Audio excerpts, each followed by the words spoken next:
Wembley, Wembley, we're the famous AEW, ever go to Wembley, Wembley. We got tickets. We got 3 lots of tickets. Yo, this is Conan. You're listening to World of Wrestling Podcast with Tax and Rich. Boom. Hello, everybody. Welcome to the World of Wrestling Podcast. My name is Rich, and as always, I'm joined by my good buddy, Tax Williams. Hello, everyone. And if you haven't already done so, book your car parking at Wembley, because when I booked it last night, there were 46 spaces left. That was really funny. You messaged me being like, have we booked parking for Wembley? At midnight. No, it makes good sense to get it done. Yeah. So we've been hanging out for a few hours now and resisting talking about wrestling almost entirely. So it's nice to let loose finally. Wembley, Wembley. I'm so excited.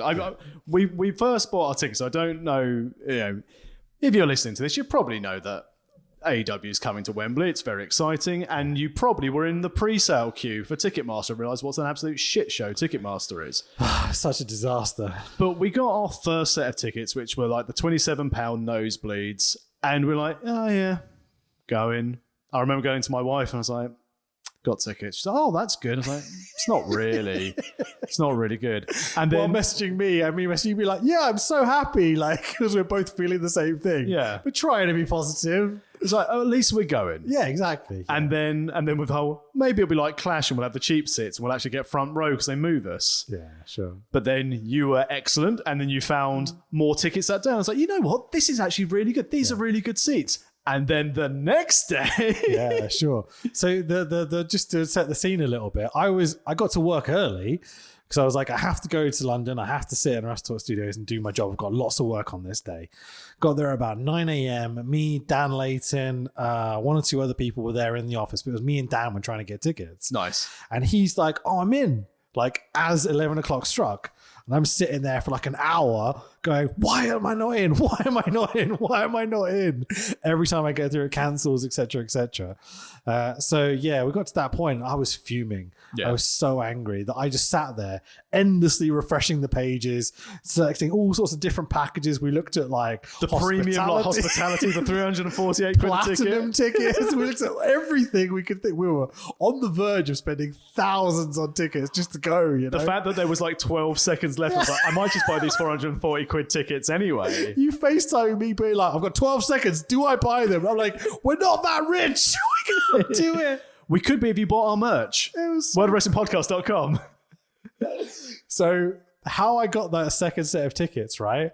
I spent 4.5 hours at work with Ollie sitting next to me.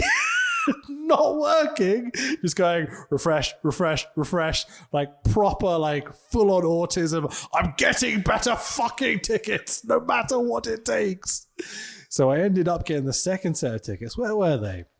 They were in the corner, kind of behind the stage, but on the first tier. So it would have been okay. Yeah. You would have been able to good sign of the ring, provided they don't erect scaffolding to do lighting and everything, which they might do at a wrestling show. Yeah, that's the point. Where it was Ollie that went to me, what if they have like the NGW kind of like, 4 towers of shit in each corner? You won't be able to see anything. Thanks, Ollie. Yeah, like seriously, because I was kind of accepting our fate at that point. Like, these are better tickets, but they're not great.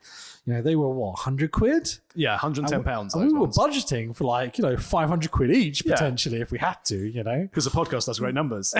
This ain't paper shit, buddy. But yeah, buy our merch, WorldOfWrestlingPodcast.com. We've got some really good t-shirts and hoodies. We've also got some AEW tickets for sale. Do we still have the nosebleeds for sale? Yeah, did you sell the second lot of tickets? Have you sold them? I've sold the second lot. Nice. Yeah, they're gone. Excellent. Yeah. Because, I registered with Ticketmaster to get my pre-release code. Didn't ever send me a pre-release code, so I used yours pre-release code. Because I registered for 2. Yeah. So the nosebleed seats are actually allocated to your account. Okay, yeah, it's fine. Do you want me to sell them? Or? Yeah, why not? I'll sort it. It's fine. You'll get your refund at least. Yeah, because you used your card, right? You didn't use mine. Okay, cool. Whatever, it's fine. We don't know card details in this team. It's fine. WhatsApp and correct messages, right? I was so desperate. I just flat out sent you a photo of my credit card. I was like, just use this. Just use anything. Get it done. I was worried it wasn't going to match like your name, address to your account versus my details. But we But anyway, so we had corner tickets. Yeah. Pretty good. It was, again, but had Ollie not put the fear in us. Yeah, I spent 4.5 hours going through every platinum package, whoever messaging you going, what if I found blah, blah, blah, blah, blah, row Q on the floor for like, 500 quid. Is that acceptable? And realizing they were £1,000 each, not 500 quid each. And be like, I'm not spending £1,000 to sit 12 rows back or something. Unless I get McGuinness Danielson. Yeah, of course. Yeah. Oh God, can you imagine? We talked about it briefly, but like, fucking hell. I know it's not medically possible, but of course, yeah. Medicine's a miracle. And if someone could find a cure for Hep B between now and probably June to give him a couple of months to get ring, because he's going to be ring fit. Yeah. He's registered his wrestling name as trademarks today. McGuinness? Yeah. Oh, that's cool. Nice. So he's going to be on commentary for at least some of the AEW and ROH. Yeah, and he's doing commentary for Progress. So that's a shame. Yeah, how well. Peaks and troughs, Well done, Progress, for hiring Nigel McGuinness. Yeah, sure. Skipping over. So, hang on, why did I never get booked to work Progress? So do I get, but now Osprey's there. Fuck me. So it was the thing where you pointed out to me, or someone pointed out to me, there was an O2 pre-sale the next day. Because you mentioned it because your partner's on O2. Yeah, so I think it was Ollie who mentioned to me there was this O2 pre-sale, and I'd messaged you, blah, blah, blah, blah. And so that's when I found the opposite the entranceway, 175, I think they were. And I was like, that took 25 minutes of refreshing, like constantly refreshing and a different pre-sale. This is fantastic. Your employers are a wrestling news outlet to support your endeavors for wrestling, because technically you're a broadcast journalist. You're covering it from the event. Yeah, I loved the bit where everyone was sitting around the office being like, oh no, we'll just get broadcast tickets, like, journalist tickets, like media passes or whatever. And Ollie's going, yeah, sure we will. I'm not paying for that. So we'll go in. I'm so excited. Yeah, we've got parking booked. I don't care. I don't even care because again, for full disclosure, I'm sat here still with twitchy hand syndrome this evening for no reason. I don't care if I feel the shittest I am, or I'm puking into a Tesco's bag. Yeah. I'm going to be watching the biggest wrestling show in the UK since 1992. I was planning, God, think of that. I was a 6-year-old getting that SummerSlam 92 VHS for the first time. And watching it and going, wow, that's incredible. What if we could go to this one day? Jamie Hayter's going to win whether she wants to or not. Fuck yeah, buddy. We're finally doing it. Like, this is a childhood dream come true. This is my WrestleMania. Because I was saying to my wife earlier, and again, hopefully she doesn't listen to the podcast, because I'm currently shitting myself at the expense of going to Disney in Florida in a couple of years' time. Sure. And I said, she was like, but you don't seem so happy about it. I was like, because I'm not. I want you to live your dreams, and that's fine. She said, but what about your dreams and aspirations? And I didn't want to say divorce. So I was like, but it's things like Mania. I could quite easily I'll go one of the Wrestle Travel trips to Mania. It'll be lovely. Sure. But it's one of 39 or whatever, Yeah. This is the first, and I think it will overtake SummerSlam as the most attended wrestling event in the UK. Absolutely. Because they've sold 60,000 tickets without announcing a match. Yeah. It's bonkers. And probably... people were doubting that they were going to sell them, and I'm like, they're obviously going to do it. TK bought all the tickets. Yeah. Fuck me. I know he's a rich man, but seriously. Sure. I mean, Brits go all in when it comes to this sort of stuff. Ironic. I didn't mean to do that. We go ham. I'm going to change the turn of the phrase. But so do Europeans, and so would Americans and Canadians and whoever else, Yeah. It's such an event. It's such an iconic arena to do it in. It's going to be incredible. I'm so excited. Like, genuinely. How many times have I messaged you being like, this is our view that I found on the internet? I'm just elated. We're going. I know a lot of people struggle to get tickets for it, but genuinely, I know there are still tickets left, because obviously we're going to try and pack out. So if we've got 2 for sale, £1 million a piece.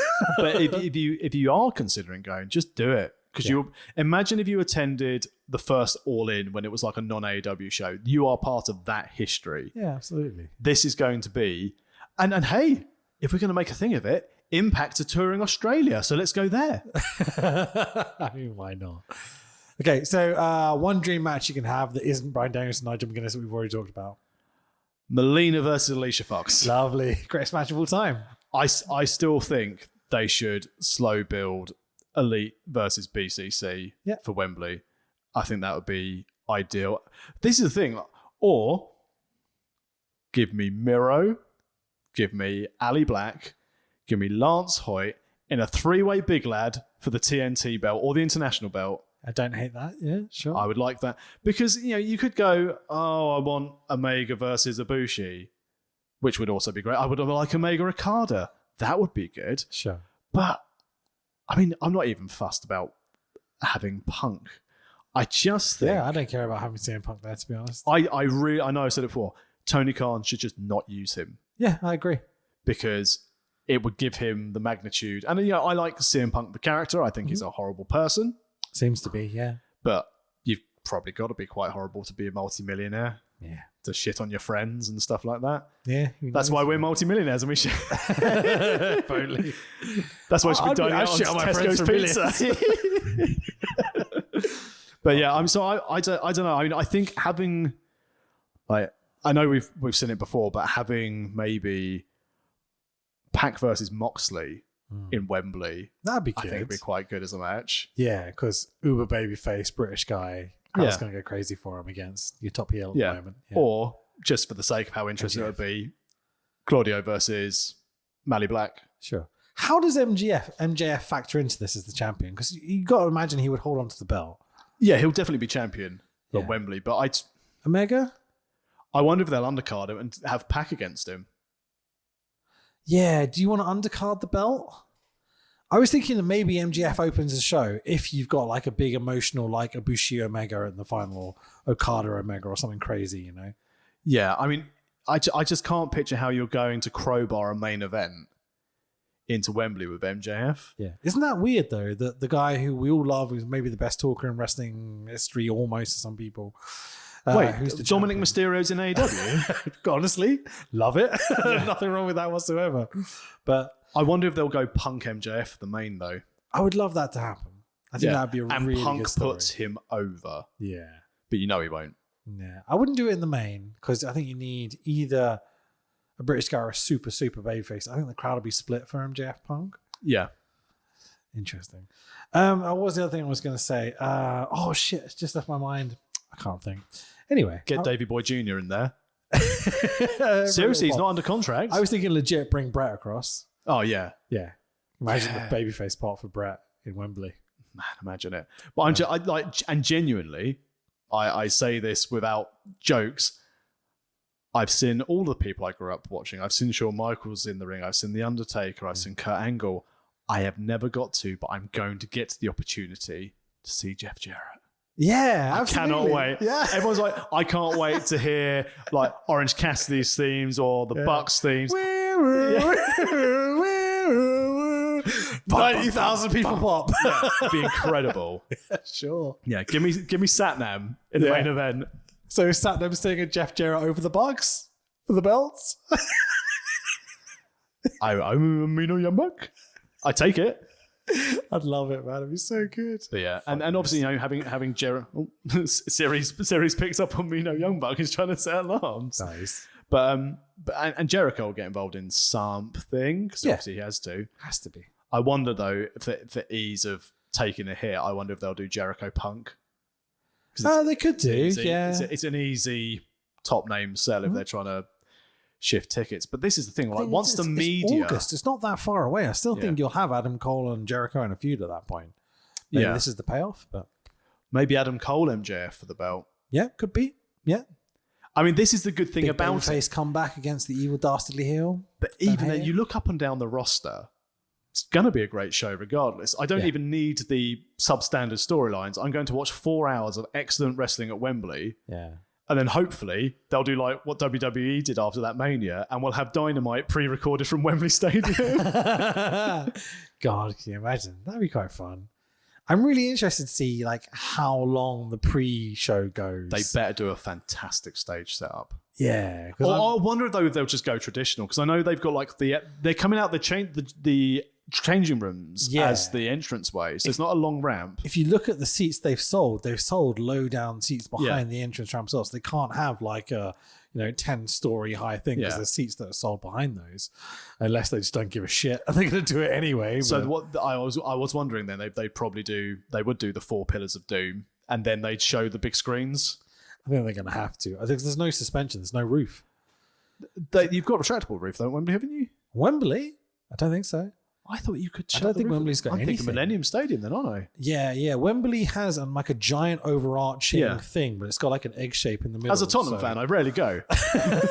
Should be fair. Although stadium one yet? I am main eventing Wembley in 2 weeks' time, hosting my employee kickoff. So I've played all the great comedy venues. The Walnut Tree in Wadhurst, that's fantastic. I played what was I can't remember what the place is called, La Trappiste in Canterbury, which Coach Wicked and his wife came to watch me do comedy in. And now I'm going to get to do stand-up comedy at Wembley. My employer doesn't know it's stand-up comedy yet, but I'm going to do comedy at Wembley Stadium. And nobody else I know can say they've done that. Yeah, fucking A, man. That's good fun.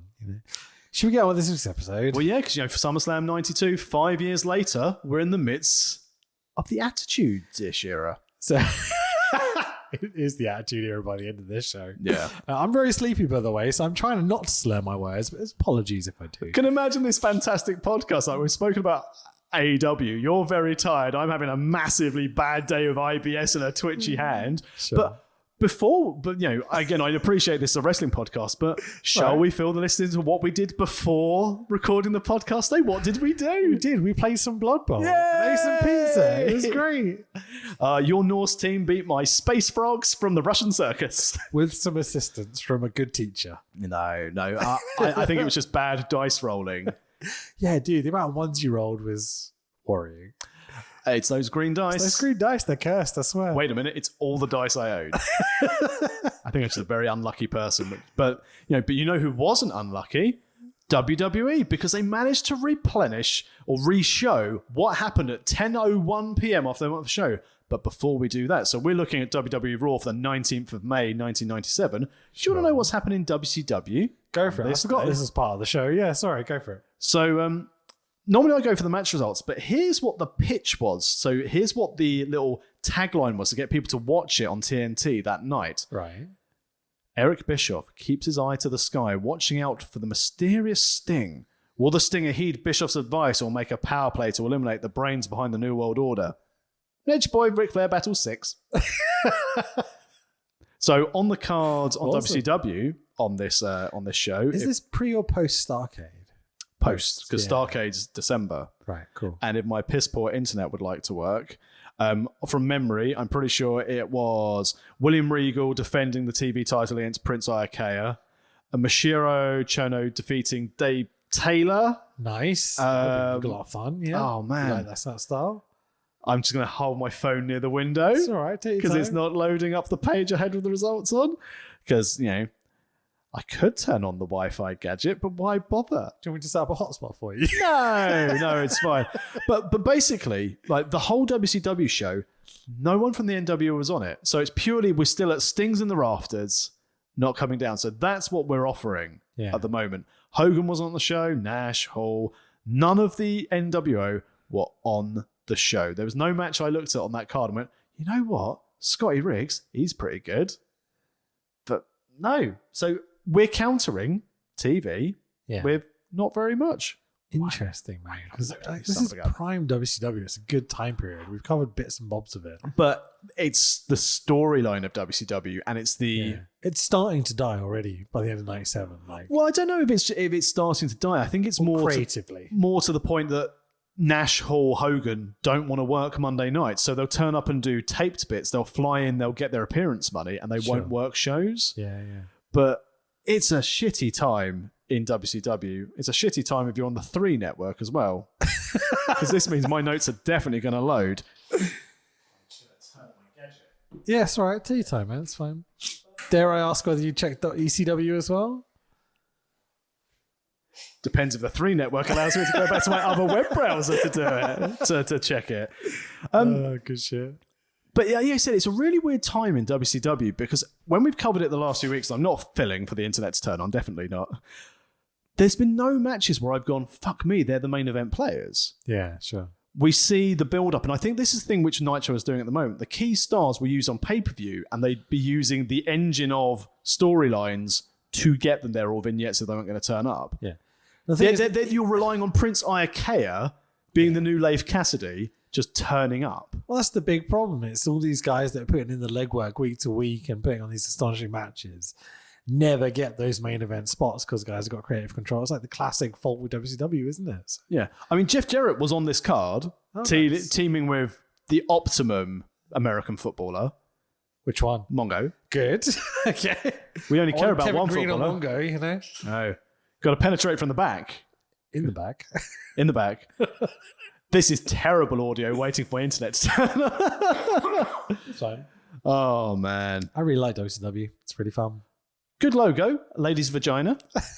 In the reboot reboot. But yes, it was eventually in the 2000s, yeah. When we get to the we've got a new t-shirt blood. like that. WhatAWrestlingPodcast.com. Yes. Oh, it's connecting. Yeah, we have a WCW vagina logo t-shirt with our logo on it. It's great. This is definitely worth it, listener. Trust me. I really hope this page is going to load now. I've got the internet. The Wi-Fi's three are fucking assholes. You know what? I'm not filling for you anymore. I've done my filling. You can make this as awkward as possible. Go for it. I love making this awkward. I'm going to have a drink and let it stir for a little bit. This is good podcasting. Let it stir for a bit. That's all right. The page is probably loading. I found another set of results, but it goes into far too much detail, so I'm just going to have to skim through it. Let's hope it bolts it. Right, yeah, so we had TV title match, Regal against Prince Ikea. Regal retains. Masahiro Chono against Squire Dave Taylor. That was it. Michael Wall Street and Scotty Riggs. Oh, that's a lovely one. Yeah, Michael Wall Street Tasty. being And then IRS. Yeah. Sorry, I thought everyone would just know Michael Wall Street. Apologies. And then the Steiners versus Jarrett and Steve McMichael. Nice. Cruiserweight Champion 6 versus Flair in the main. And Sting dropped down, attacked Bischoff. And that was how it went off there. This was the dropping from the rafters spot. Yeah. Nice. That really dangerous dropping from the rafters Yeah, spot. bad memories nowadays, but you know, back then it was quite fun. Yeah. And, you know, having the Steiners go against Jeff Jarrett. Jeff Jarrett would have kicked their ass because he's a tough boy. Yeah, sure. Yeah. How about ECW? Okay, so ECW. So this. Just as you put your phone down, I'm like, I was waiting for you to do it. So this is a different day. So ECW, Hardcore TV. I like your curved monitors. You've got two of them. Thanks. I bought them off your old business partner. Oh, really? Yeah.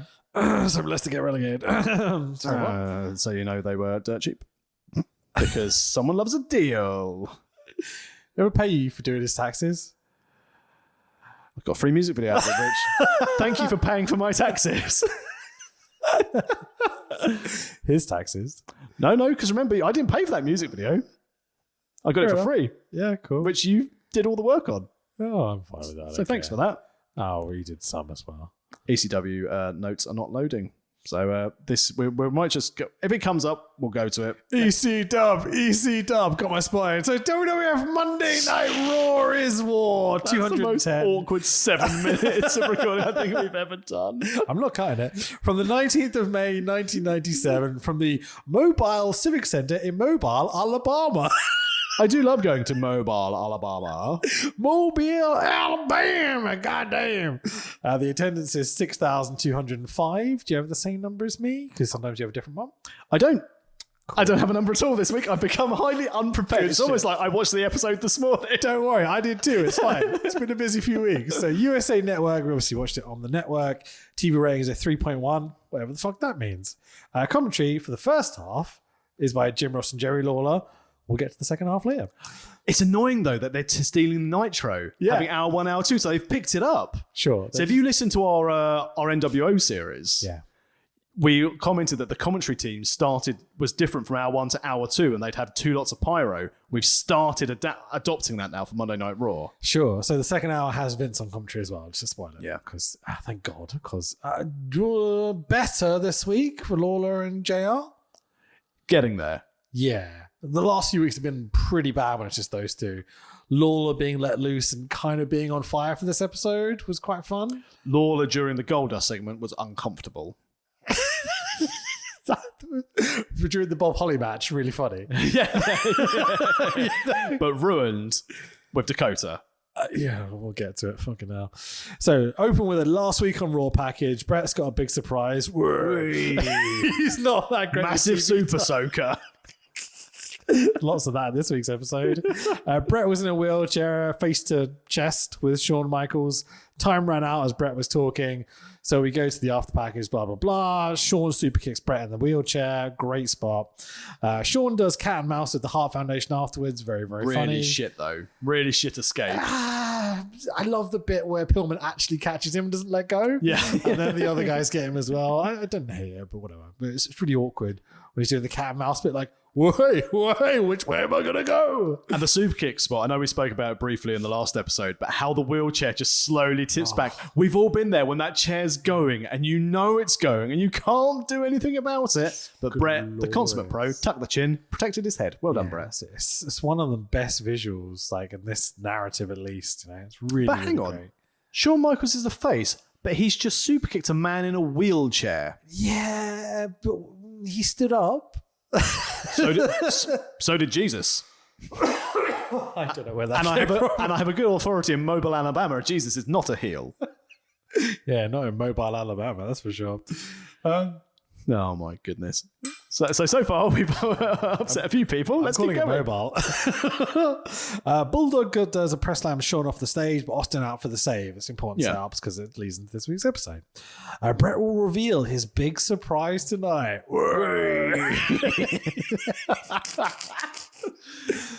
Ahmed kicks a bin. Too much time and not enough scotch. Well, got my dong in your eye. So over. It's so over. Can we put the lyrics on a t-shirt? Okay, I'm down. Brilliant. Like Ahmed kicking a bin. Sparkles, bang, whizzy whiz pops. The crowd are going nuts, signs everywhere. I thought you were talking about the sweets in Jerry Lawler's an entrapment bag. Fucking Attitude Era everywhere. So good. It's just iconic. Yeah, really, really fun. Yeah. I love the Ahmed kicking the bin so much. Every time I see it, it makes me laugh because I've quoted it so many times. I've quoted it, referenced it, whatever.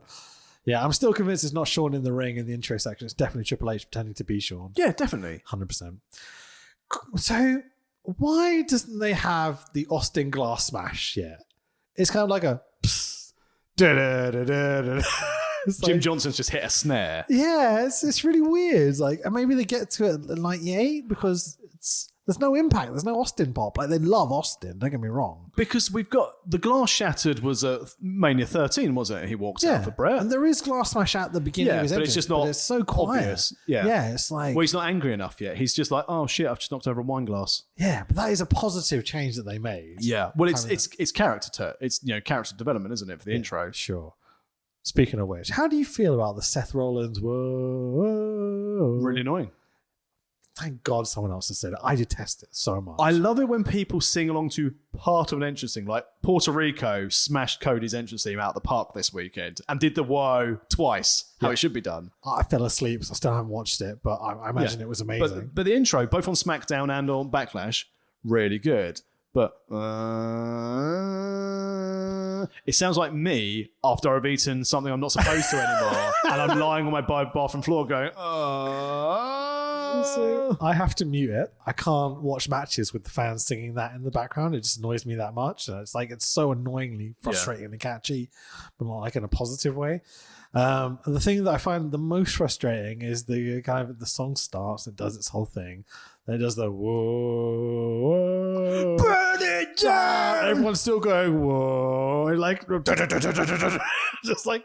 just change your fucking music. And like, if you're gonna have that, just have the woes. Just to do that. That's the song. That's the gimmick. That's what's over. You know. It's amazing that since Judas became so popular after the pandemic came back, every wrestling came back from the pandemic, and now it's like, we must have a song that people can sing along to because it makes the crowd look incredible. And again, like Bad Bunny's entrance at Backlash, Cody Rhodes' entrance, the crowd participation, I sounded really bad then, like Devon Dudley, sorry, Bubba Ray Dudley, did the start of it. That's why I sound most of this pod, I think, this evening. I'm so slurry. It really adds to it. But Seth Rollins, it's annoyed me so much now that I've turned off his character, his in-ring stuff. Yeah. I mean, you're going to get someone to get a good match out of a Moss. Yeah. Or a Moose, if you will. He's such a good wrestler, though. Tyler Black, give him his trunks. Tyler Black, give him his trunks. Yeah. Let him not. just doing this kind of Joker character. It's like you haven't seen the Joker movie, have you? I am aware of the Joker. Okay, so the Joker movie that Joaquin Phoenix is in. He's in LWO. That's so racist. Fucking hell, that's awful. I laughed. It's a joke. It's not real. Because Whacking Wild's in there, so that's the joke, right? In the LWO. I don't even know. He's one of the Santos Escobar's team from El Legado del Fantasma. Cool. There was deliberate non-racism, just to clarify. Okay, went over my head. Sorry. No, I love the LWO. You know, I have an LWO shirt. I wear it fairly regularly. Like Big Mark. Quick question, because I saw someone post this on Twitter, and they're like, I'd really like to buy an LWO t-shirt, but I'm like a white man from New York. Oh, yeah. You have to buy the Mexican flag one, though. You can't buy the Puerto Rican flag one. I don't think that's okay. It's like cultural appropriation, right? Yeah. The face I made just then of just like, I don't know or care. But this is the thing now. Like, again, I'm not suggesting this is any more from my thought, but I'm like, it's got to the point in the world where like 15 years ago, I've gone, the LWO, cool. I'm going to buy that shirt. Yeah. It's when this is the prime example of accidental bad clothes purchasing. Third Eye, Canterbury. Yeah. I was like, golf shop. That baseball shirt looks really good. I think I'm going to buy that. It was a FUBU top. Oh. Ooh. And I'm a very white male. Sure. Not in the early 2000s?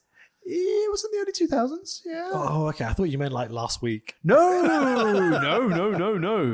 I wish I was that fond, but no. Sure. And even now I'm looking back going, was that not a great choice? Yeah, maybe not. I mean, it's a piece of clothing. Who really cares in the end? You know what I mean? No, but like the fact if people are posting on Twitter going, I'd like to buy this t-shirt, but I'm a little bit concerned I might get cancelled for wearing an LWO t-shirt. I find that really weird. But that's what I'm saying. Has it gone, not wrestling podcast, has things gone a little bit too far? I'm all for making sure everything is included, but I'm just thinking if people are now scared to buy an item of clothing because they want to show support for their favorite wrestlers, it's definitely gone too far. It's ridiculous. It's crazy. I think I worked out as you were talking about it where you can draw the line. Jobbers, fine. Over, yeah. Nailed it. Absolutely nailed it. Absolutely, dude. Just the last thing about interest musics and stuff. Is Jungle Boy... shit, yes. Firstly, yes. Apparently really rude to wrestling fans at conventions. Oh, that's not good. So up in Manchester, a lot of people like Jungle Boy just sat there looking really shitted off. No one went near his table, just looking at his phone. Right. And I'm very much like, he's probably, one, missing his family. Two, it's Manchester.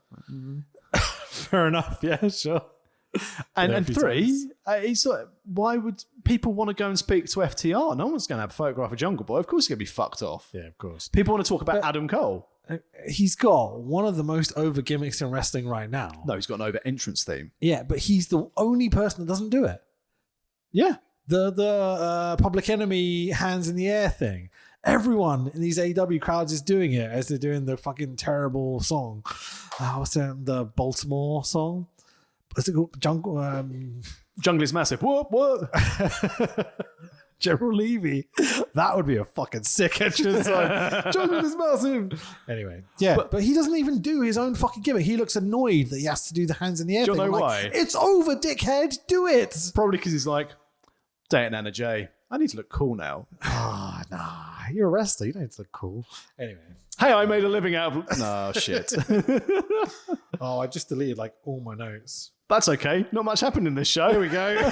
Right. So Austin heads to the ring. The new Raw is War title cards. They look like industrial crosshairs. Yeah. Getting Attitude Era. It looks really cool. Enjoying it. There's a sign in the crowd that says WCW, Weird Captive Wussies. I mean, creativity.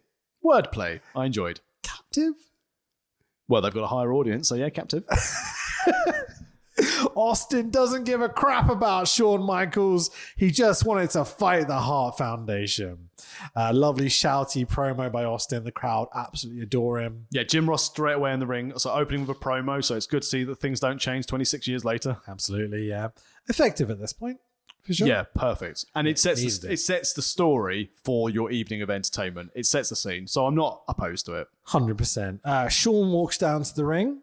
Questionable attire for Shawn Michaels with his little hairband, which Austin calls out. Well, what have I put him? Sean looking like Vanilla Ice if he was the third member of Salt and Pepper. PG-13 needed the third member. Oh, mate. Kick PG-13 out. Sean, I've got this great idea. We are the nation. Bum rush your mother. The king of rock, fool. Bomb rush your mother. I don't know if I can squeeze it in somewhere. Fucking hell, man. So there's a thing on this episode of Raw that we're obviously going to talk about, but infamously, Sean turned up to this show not capable of wrestling. Yeah, I think the way Broken people back. phrase it was incapable. That knee injury. Yeah, That's why he couldn't definitely wrestle. not somas and booze and all the other problems he was having at the time. I remember saying to someone, Allegedly. a young wrestler at an SCPW show, and they were talking about the drug culture in old time wrestling. Yeah. And I said something about somas, and the guy was like, I don't want to say, and fair play to him, because he obviously either misheard or called out. It's like, but I don't understand why they'd be just eating loads of samosas. Before what? They just couldn't perform because they were full? I'm like, oh. I love the idea of Sean in 20-hour road trip just banging samosas. Nom, nom, nom, nom, nom, nom. I can't work tonight, Vince. I've had too many samosas. Sounds like me at zero. I've got really bad IBS. I'm eating too many samosas. Can't come to work. That's great. You think he's more of a lamb or a vegetable person? Must be a vegetable one. The plane ride from hell, all those samosas that were served. Him and Big Kev just banging samosas trying to get across the border. Got to eat them all before we get there. And all of a sudden, Canadian Indian Jinder Mahal turns up and says, hey, that's my gimmick. This is great. Oh, fucking hell. But HBK was not fit to perform. Yeah, he was plastered basically. Yeah. Is what it said. He was booked to wrestle was the idea. They were going to have him out there. I've got a few quotes when we get to the moment where stuff really goes down with Sean. So it's kind of evident here because there's a few bits where they kind of go nose to nose, face to face, and group promotion both. When they cut to the close up, you can see that Sean isn't all there, and he goes a bit Sid with a line, which is, "So you're telling me, the master of the sweet chin music, you're gonna kick my teeth down your throat?" Yeah. And Austin looks at him and is like, you what? Yeah. How many samosas have you had? Fucking hell, man. Yeah, not great. Fisticuffs the agents and refs out to break them up. But straight away, you could tell, it was fisticuffs, and then Sean hit the fastest double leg. Yeah, sure. And he just took him down. Mm-hmm. And I was like, that's a bit snug. Yeah, sure. There's a few moments of Sean where he's throwing fists at the Hart Foundation later. And there's one or two where you're just like, duck, Anvil, duck. Kill him, Jim. Sure. So it's fine. What could have felt like, bland baby faces having a chat turns into kind of two alpha dogs brawling. I kind of get it. I feel like Austin's getting over stronger than Sean is as a baby face. Yeah, but we're setting up the two top faces on the company don't get on. Yeah, absolutely. I wonder what's going to happen. And they've got to find a tag team partner because, on the really badly viewed, the big screen next part, because I was watching this on my mobile. Yeah. And I looked at it and I was like, I can't actually see who's on the big screen. There was definitely issues with lighting. Yeah. Did you catch the bit about the thunderstorm? Yeah, they said they've been struggling with bits throughout the show and, loss of satellite transmission. Specifically, the first hour is very badly lit. When Sean comes down to the ring, there's no spots on him or anything. Oh, it's Jay White's debut in AEW. Pretty much, yeah. At least the camera was on Sean for this one, Yeah. Anyway, so it's topped off with an Owen promo from the Titantron. Owen issues a challenge. Day one since ish. Sure. If you've got the guts and can get your crap together. It's pretty fun stuff from Owen. He's a good man. Sean will fight the Foundation next week, but not with Austin as his partner. Austin says the same thing, but in a much more entertaining, convincing way. I think that's fair to say. Just generally, Austin, I find very charismatic and seems to have got over that period where he's stumbling over his words a little bit when he's doing promos. Like, he's very confident. This is the Austin we know from 98 and 99. He's really found his flow. Yeah. He's bedded into this character. He's fully like part of the ringmaster behind him. Yep. He's had this run with Brett, and he's probably with Brett still in the dressing room going, I'm really sorry you've got to work with Sean. Yeah, and he's like, sure. I understand, Brett, but here's how we go and here's how we do it. And you can tell that Brett's like, I just want to work Austin. And Vince's like, but Sean's here. Yeah. No. I want to work with Austin. I know a storyline that's never been done before. Two guys who can't get along together, battling for the tag belts. But this is the story the thread to go through the evening. Because if Sean can't wrestle, right, we need to they're both going to go and try and find tag partners. Exactly. Just do anything else with Sean to get him away from the actual ring, you know? Yeah, keep it safe. Perfect. So those bits where Austin's getting over, when the pops start to increase, you think about where he was at the Royal Rumble where we started, where, like, you know, he's doing heelish things with Brett, but kind of getting a little cheer, but nothing really on the next nights of Raw. Like, he's there and it's building and building and building. Do you think that's really the main thing of confidence building? Just getting those responses and what you're doing working? Like, how does that feel when you're in the ring? Like, you actually get a response that you wanted to get. I've been quite lucky in the latter end. So, like, basically back from 2016 from SEPW, I was very lucky because obviously the storylines I was involved with were like the main ones. Without wishing to rub your ego too much, you're also very good. Well, so. I think if you think that the talent I got to work with, that I got to be able to do good promos, good reactions, and it was easy to tell the story as like the supporting player to like the decent wrestlers. Yeah, I always put so much effort into it as well. Like, I remember getting those messages being like, "Oh, I bought this and I've done this and I'm ready to do this and I'm planning on thinking about this." And it's playing the character and finding stuff that works. So the original Tax Williams gimmick was angry accountant. Yeah. So the first thing to start with is facial expression, hold up a briefcase, and everyone's going, "This guy's a prick." Yeah, and it worked. And I made Mark Blake's kid cry on my debut. Amazing. I didn't know that. It was on Father's Day, and I chastised Mark Blake in the middle of the ring, and his little boy was very upset about it, and rightly so. You're a heel, that's what you meant to do. And exactly that day. But it was so funny because he came out the back, and he was like, "Oh, you made my son cry." I was like, "Oh, I'm so sorry." He's like, "No, it was brilliant." It's entertainment, son. As you know, the man who happily steals action figures from his own child from a previous, like, our quiz that isn't now ripped off for another wrestling outlet. Never let it go. Never let it go. We'll do another one of those eventually. I don't think we're allowed to. It's different. It's ours. It's fine. Yeah. Ours is more long form, more like, not entertaining. It's just what we wanted to do. But I think the trickiest one was the last show I did for SCPW before the pandemic when the power went out. Yeah. Now, you slept through this one because you were going to come to this one because this was going to set up my last run with Matt, and that's what's going to lead on to the tag belts. Yeah. The power went out, so I had to do a promo without a microphone. And because there was no camera to be filmed, I was like, fuck it. And I was getting reactions. And then obviously Matt came out for the save, and then we ridiculously managed to break character from the hugs and handshakes to Matt starting having a really good time firing confetti cannons. Awesome. But yeah, the feeling when it works and then you could just build on it. I said I was quite lucky to start with because I hit gold straight away with the character that I chose, so I could build on it. And then when it turned into ridiculous Tax Williams, I'll never forget you turning to a kid and going, "I'm not bald, it's a lifestyle choice." That was at Faversham. It's fucking amazing. That was brilliant, and that was the show where I had to be subjected to Sid Scala tanning in the garden at Faversham, and everyone was like, "Oh, it's Sid Scala," and I'm stood there with Will Power. Will Power, and they just walked past me and went, "Prick." We worked him that night, I think. Yeah, or tried to at least. Oh fuck me. Yeah. But Austin's really, really finding his stride now. I think, again, working with Brett is helping because, they'll stage it out. Being able to work with Pillman again, I think is a delight for him. So he's working with familiar people. He's still got the stuff with Owen. So that's...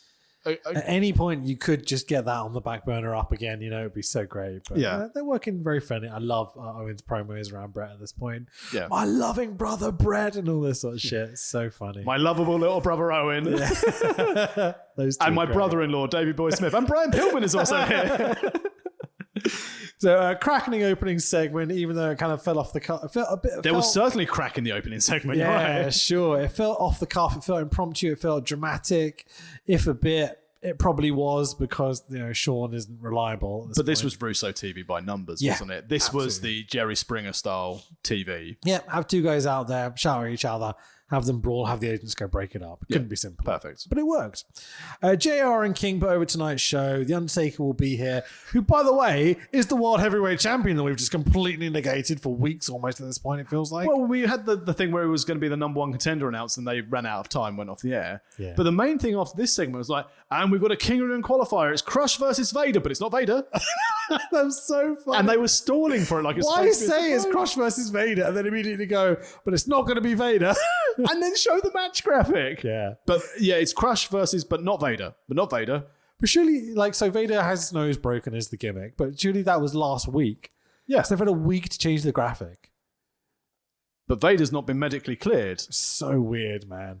Anyway, so we come back from the ads. King of Ring is sponsored by Super Soaker. Wetter is better. Wetter is better. Yep. Here's the Nation of Dation. The Nation of Dation? How many Qs?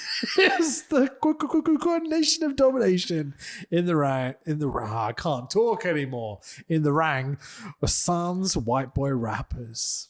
Oh, ECW have been benefited over it. But we've replaced the White Boy Rappers with Crush drawing a Samoa Joe TNA dick on his face. Yeah, I love the face paint. I'm kind of okay with this. Oh. Where was Savio on this episode? He is there. I didn't spot him because I think I was too busy being wowed by his Quang-style kung fu he did at Backlash. Yeah, it was awesome. Big lad. Generally, Backlash, enjoyed it. Yeah, good wrestling show start to finish. I enjoyed the first 2 hours that I watched before I fell asleep. It got a bit just too much crowd, but Trios match lost it for me a little bit. Right, cool. And I think they were like, we've got gold with Sami Zayn. We've got oh fuck, It's like the analogy of you're close. Someone walks in, it's gone. Yeah. Now you're just frustrated. Who was it that pointed this out? It's been 5 months of the same thing. You're hurting my family. Please stop hurting my family. Are you with us or are you against us? You're definitely against us. Okay, please stop hurting my family. It's like, you need to do something else now. Yeah, and this is so they need to have Jay break away so that he can go after and break Roman's streak at SummerSlam and win the belts. That's where I thought they were going, but they've done nothing. Yeah. Had they had Jay as a constant, so at least if it's like Sami Zayn going, I can help you, and have that bitterness rather than just the Usos being boosted out by Solo Sikoa. We're back to Sami Zayn and Kevin Owens joining NXT. They're in the same position they're in now that they were then. It doesn't matter. They got their main event. Yeah. Kevin Owens has main evented back-to-back Manias. Ring of Honor representing. Gonna move on. So Vader is selling a broken nose backstage, but it's covered up with his mask. Yeah, first of all, broken nose. Don't wear a fucking mask over it.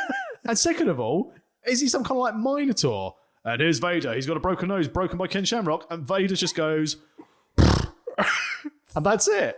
To sell the fact that he's broken his nose, they've stuck a little cum rag under his mask. It's just so funny.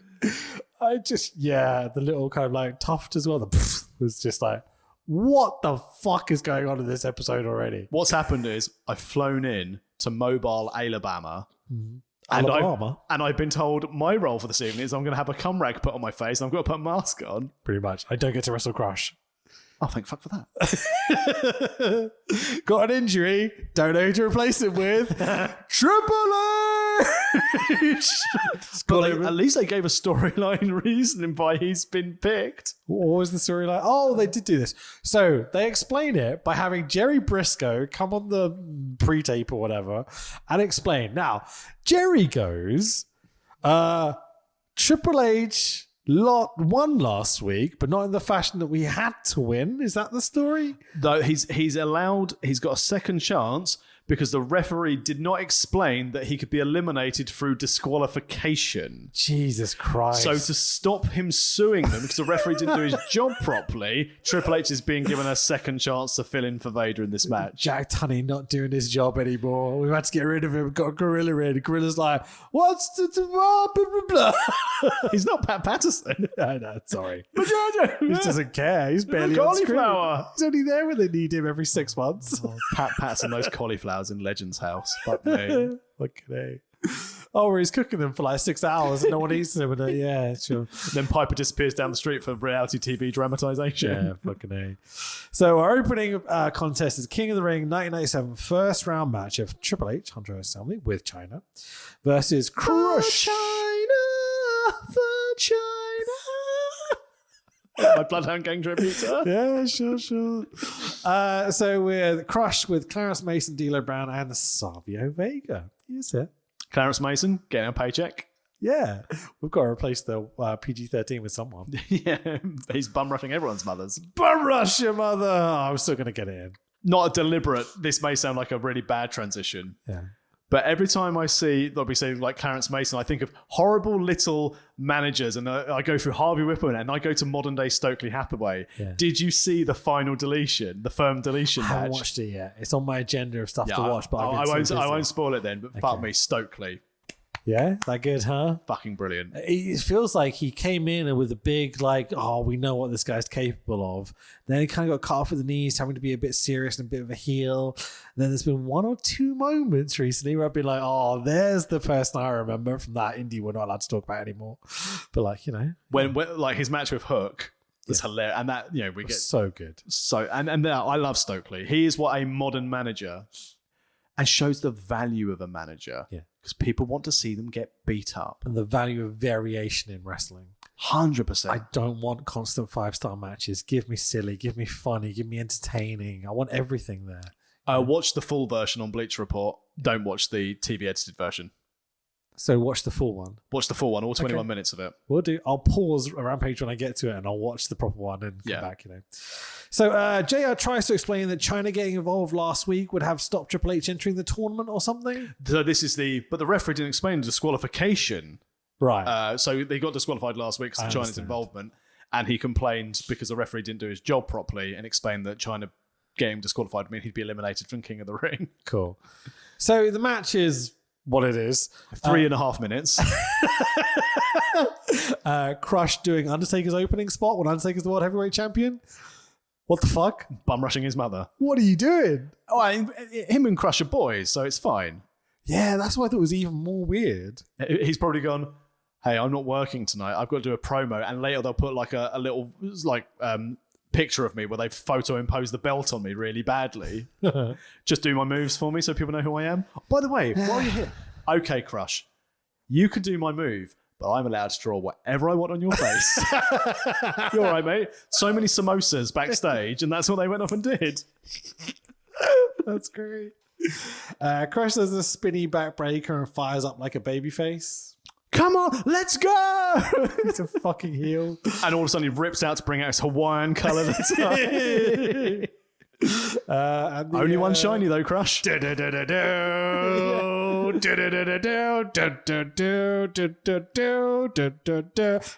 the devil. Sorry. I mean, no, it's not. It's definitely...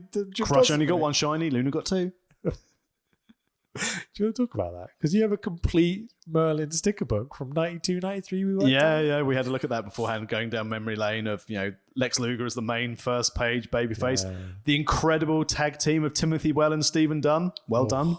Not something I even remember. We talked about amazing. This a little bit. And then, you know, the Heavenly Bodies, Gigolo, Jimmy Del Rey, and Dr. Tom Pritchard. My favourite thing about the whole thing was Shawn Michaels having 1 page with a shiny. I didn't have a shiny though, did he? Oh, Marty Jannetty getting 2 pages with shinies and everything. Yeah. Oh, that's good stuff. Tom Pritchard, also known as Roddy Piper's voice double. Really? Remember when we did some of the old AWA stuff and we had the promos of Tom Pritchard? Oh, and we're like, shit, fuck, it's Roddy Piper. yeah, absolutely. Fucking A. JR tells us the crowd must be happy that the Spurs got the first round NBA draft pick. Any idea who? Robinson. Who was Tim Duncan, who legitimately was an insanely good basketball I bet he's player. good at slam dunking. That's a basketball joke.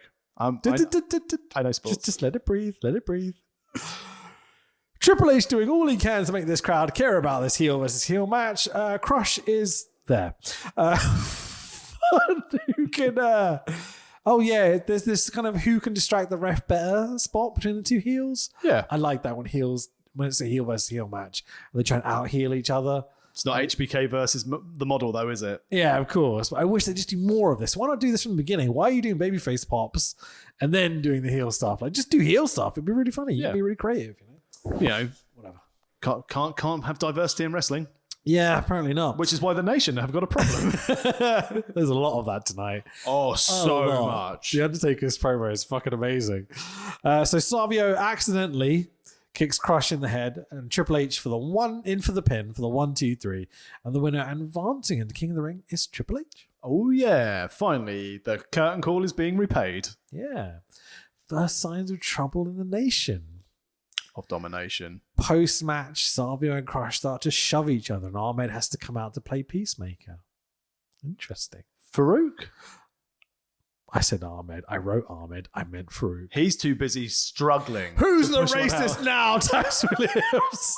Sorry. That's implying you are a racist. I know, that's the joke, because I put the wrong name. Sorry.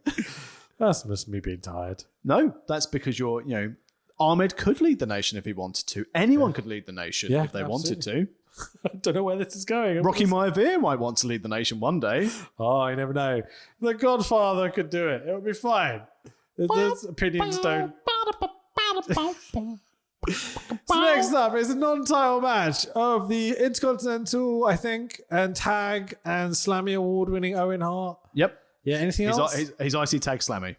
There we go. With Jim the Knight, Avril Neidhart, and British Bulldog versus local Mobile, Alabama. How many times can I pronounce it wrong? Got a racing car.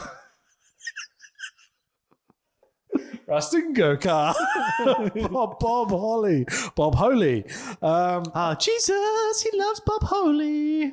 Owen coming out to Brett's music. Yeah. Great. Really funny.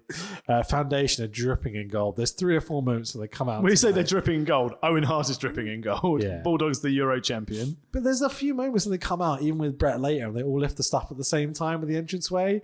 What a great visual, man. Do you think they called an audible on this Hart Foundation stuff? Because we were leading so close to Owen and Bulldog until they got together. I don't know why they didn't do it at WrestleMania. Maybe they had this on the agenda by that point. I think this. Well, I wonder if they had gone with Brett Shawn at Mania 13, if they would have managed to have Bulldog Owen and not go this route. Yeah, maybe. Because they had to pivot, and they're like, right, well, Brett's still a heel. What the fuck are we going to do? Can't we have Owen become face? Yeah, I think there was that worry that often happens with these kind of wrestling companies. We get these weird matches like with Vader and Foley come in where you haven't got a great deal of heels. Yeah. And so you need to have some heels doing decent stuff on your big cards just so they're there to be able to be used. Yeah. I'm trying to think other heels that really, really work at the top of the card. Like Farouk. Yeah. Gold Dust has turned face. Not really over either of them, to be totally frank, Vader's broken his nose. Yeah.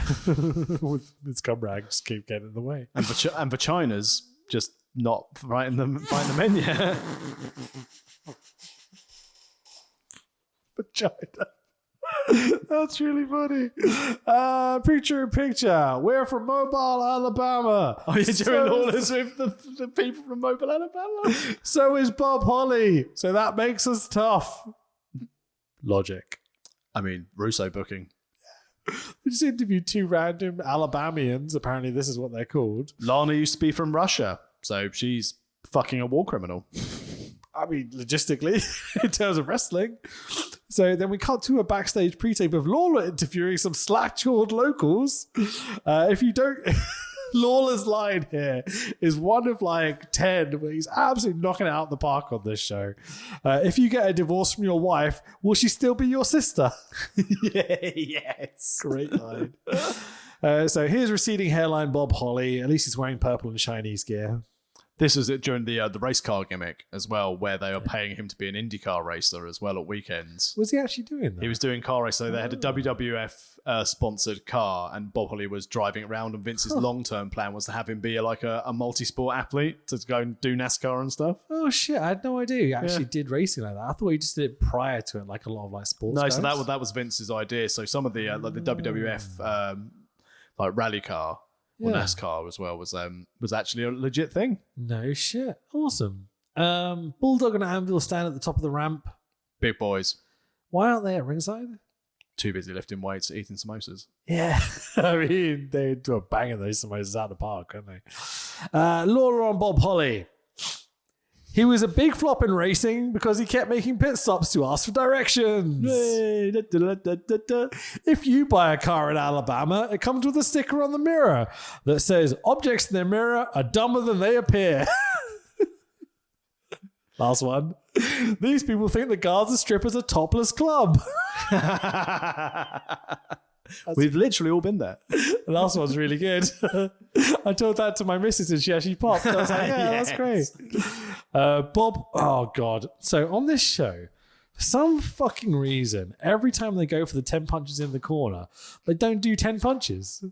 Uno, dos, tres. It happens multiple times. So Bob Holly gets Owen in the corner, does the 10 punches, but gets to 5, just kind of stops.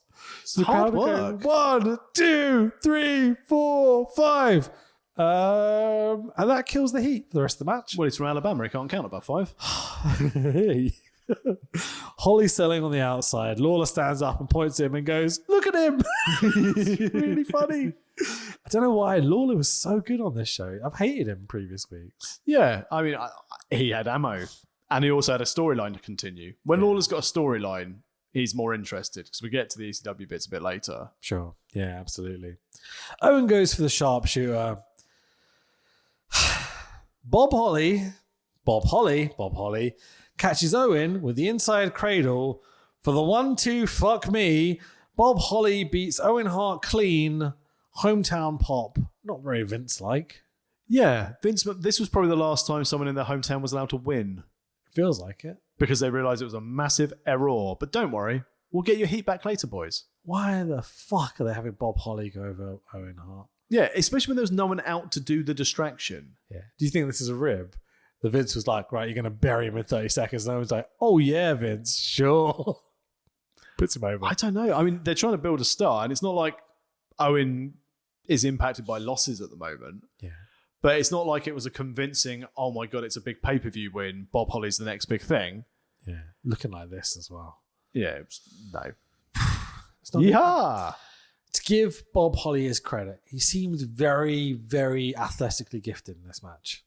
Yeah, great dropkick, even when he turned into hardcore Holly. Yep, absolutely. And committed, fully committed. Ran with a gimmick. Yep. Bit of a bully. Apparently a cunt backstage, yeah. But, you know, racing driver. Shout out to our friend Coach Wicked, who just decided to have a quick little jaunt to Miami this weekend. Yeah. Did you get the context of our text exchange that I let you know about with Matt? Other than like you were blaming sort of our Northern Hemisphere friends. So I'll tell you, because you don't watch Formula 1, do you? I watched Drive to Survive. Okay, that's fine. That's fine. Nothing and this season, by the sound of things, there's no point watching Formula 1 because Red Bull have learned how to utilize mechanics, and everyone else is going, how the fuck does this work? Yeah, pretty much. Okay. Yeah. Or on one of their cars, at least. That is the one who is Max Verstappen, yes? Yes, correct. So what was happening was... And the other racer is Jacques Villeneuve. About 30 years too late, but you know... What was that? What was the team that because he left Williams and he went up and joined the upstart? What was Jacques? Jacques Villeneuve. Jacques Villeneuve died in a car crash in the same place that Senna died in like the early 90s. No way. Who are you thinking? Are you thinking of his son? Jacques Villeneuve. Jacques Villeneuve was the because he used to race for Williams in the 90s. Yeah, yeah. And then he went off. Different Villeneuve. That's his son, whose name suddenly escapes me. I thought his Maybe name I've got the wrong way around. I think it was Jacques Villeneuve, but I mean, you watch Formula 1. I don't. This would be really bad. The casual fan. Hold on a second. I hate when Formula 1 books for the casual fans. Jacques Villeneuve, by the way, best member of the Quebecers. Yeah, PCO and Formula One racing driver Jack Villeneuve. Yeah, absolutely. Yeah, Jacques Villeneuve. Oh, they're both called Jacques Villeneuve. Oh, there you go. Jacques Villeneuve and Jacques Villeneuve. Senior. Have I got this wrong? Oh, for God's sake. Why is it not just giving me the answer I want? Anyway. Shouldn't AI know this by now? I mean, we can give it a thing, can't we? We've had Blood Bowl. We've had racism. We've got Formula One wherever now. You're listening to this, just shut the fuck up and let me... So Gilles Villeneuve is the guy that died in the accident, and Jacques Villeneuve is the younger son. So you are correct. My bad. But which team did he leave Williams for? Because it was like a startup. I think he went to Benetton. No, it wasn't Benetton. It began with a B, though. Also raced. Was it British America Racing? BAR could be, yeah. BAR? Maybe, yeah. Because I'm looking back to my F1 manager days. Why are we sidetracking this? I've got a funny story. This is... I'm sorry, go for it. Anyway, so I'm watching the fucking Miami Grand Prix, which is a joke in itself anyway, because the circuit's shit. No one can overtake. The top fastest 7 laps, right, all came on the last lap. 7 races hit the fastest thing because they were like, finally, I've got 1 lap. I may as well push because no one wants to push. No one can overtake. It's the shittest circuit in the one. It looks stupid. Yeah, but why does everyone rave about Monaco? Because it's pretty and it's got history. It's a terrible racing circuit. Yeah, it is. If you've got a yacht, you can watch it. Yeah, pretty much. So we'll go next year. Same for Miami. Do you know the fake yachts? No. There's a corner that has yachts that they've put in that everyone was like, oh, they're going to put a marina in the racetrack. It's going to be amazing. They just painted waves on the floor. And they sell them as like luxury. You can watch the race from this. No way. It's fucking ridiculous. Yes, that is the marketing I love. There's kind of like a prestige with Formula One, right? Where it's like there's a formularity to it. Get it as a joke.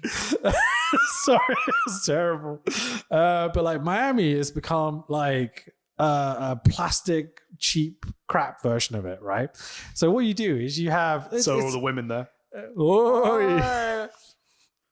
So, for example, you have will.i.am conducting a band and LL Cool J doing the driver intros. You're like, driver intros? We don't have driver intros. They get in the cars. They fucking raced. You know what I mean? Not in the Endeavour era of Formula One. They're doing walkouts with the stage and cheerleaders and the whole fucking thing. So he's coming out like he's going, Yuki Sanowata. Just like... What? It's Fernandi, Alonso-y. Like getting all the names wrong. Max Verstappen. And it's so funny. I'm glad Mike Adamley calls Formula One. So good. So that's my text back going, Americans, ... Just be like, fuck these idiots ruining our sport. And he sent me a photo of him in the crowd in Miami with a dickhead in a Red Bull jersey behind him. Oh, Christian Horner. So funny. Just like completely out of context. It was like 20 minutes for me sending the text, him getting it, seeing it, responding, be like, fucking hell. But the look on his face, the fact he's wearing a McLaren hat, made me just be like, yes, let's go. He said he had a lovely time. And apparently it was quite a fun experience. But yeah, not the best race in the world, that's for sure. No. Anyway, so there we go. There's my funny... I love Coach Wicked. He's really, really funny. And sometimes I don't even know if he thinks if he realizes how funny he can be sometimes. He must do. He's great. He's so like deadpan at times. Yeah. It's fucking brilliant, man. I love the guy. Hello, if you listen to this, we love you. Please don't do it. He's coming on the pod at some point. Yeah. Because we're doing the one night stand thing, right? Yes. Is that him? Yeah. Yeah, cool. Awesome. We'll make sure we bring him on that because it'll be a lot of fun because he was there or watched it live at the time. I think he said he was there, right? There is a tenuous link. Yeah, we'll ask him when he comes on the pod. It'll be fun. Yeah, to which point he'll go, I have no recollection of this. It'll be funny, probably. Yeah. So anyway, moving on. Bob Holly beats Owen Hart clean. It sucks. JR puts over Paul Bearer will unveil a secret. Everyone's got secrets. Brett's got a secret. Paul Bearer's got a secret. Ridiculous. What a terrible thing to do on one show. Is it Paul Bearer? The bodies when he's doing the embalming. Wet Willie. To be fair, in the grand scheme of things, Bearer's secret, way better than Brett's. Oh, yeah. Yeah. 100%. The payoff for this really bad. It's gonna be my big secret. Oh, God. Fucking hell. JR goes, here's a special look at Sunny. Super Soaker sponsor advert. Hey, people shit on WWE these days. Jim Cornette's going, Sonny, you've got to sign your contract. It's like, she's going. She's leaving the business. Uh-huh. And Sonny makes Cornette soak himself. You could say that Sonny squirts all over Cornette's neck and chest. Wetter is better.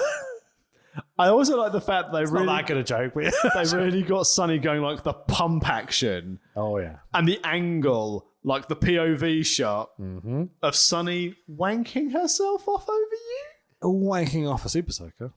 Now, here's my attitude error viewpoint of this, and I'm sure there's a reason they did the other way around.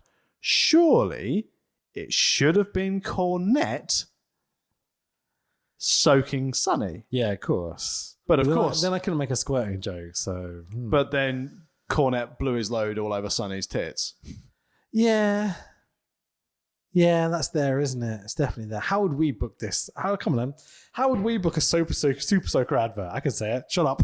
What, in modern times or in 1997? Oh, 97, definitely. Yeah, because we can't book it now. No, you could do anything now. You would just have a man standing there holding a Super Soaker going, this is a Super Soaker. No, you'd have a woman holding a Super Soaker. Hermaphrodite.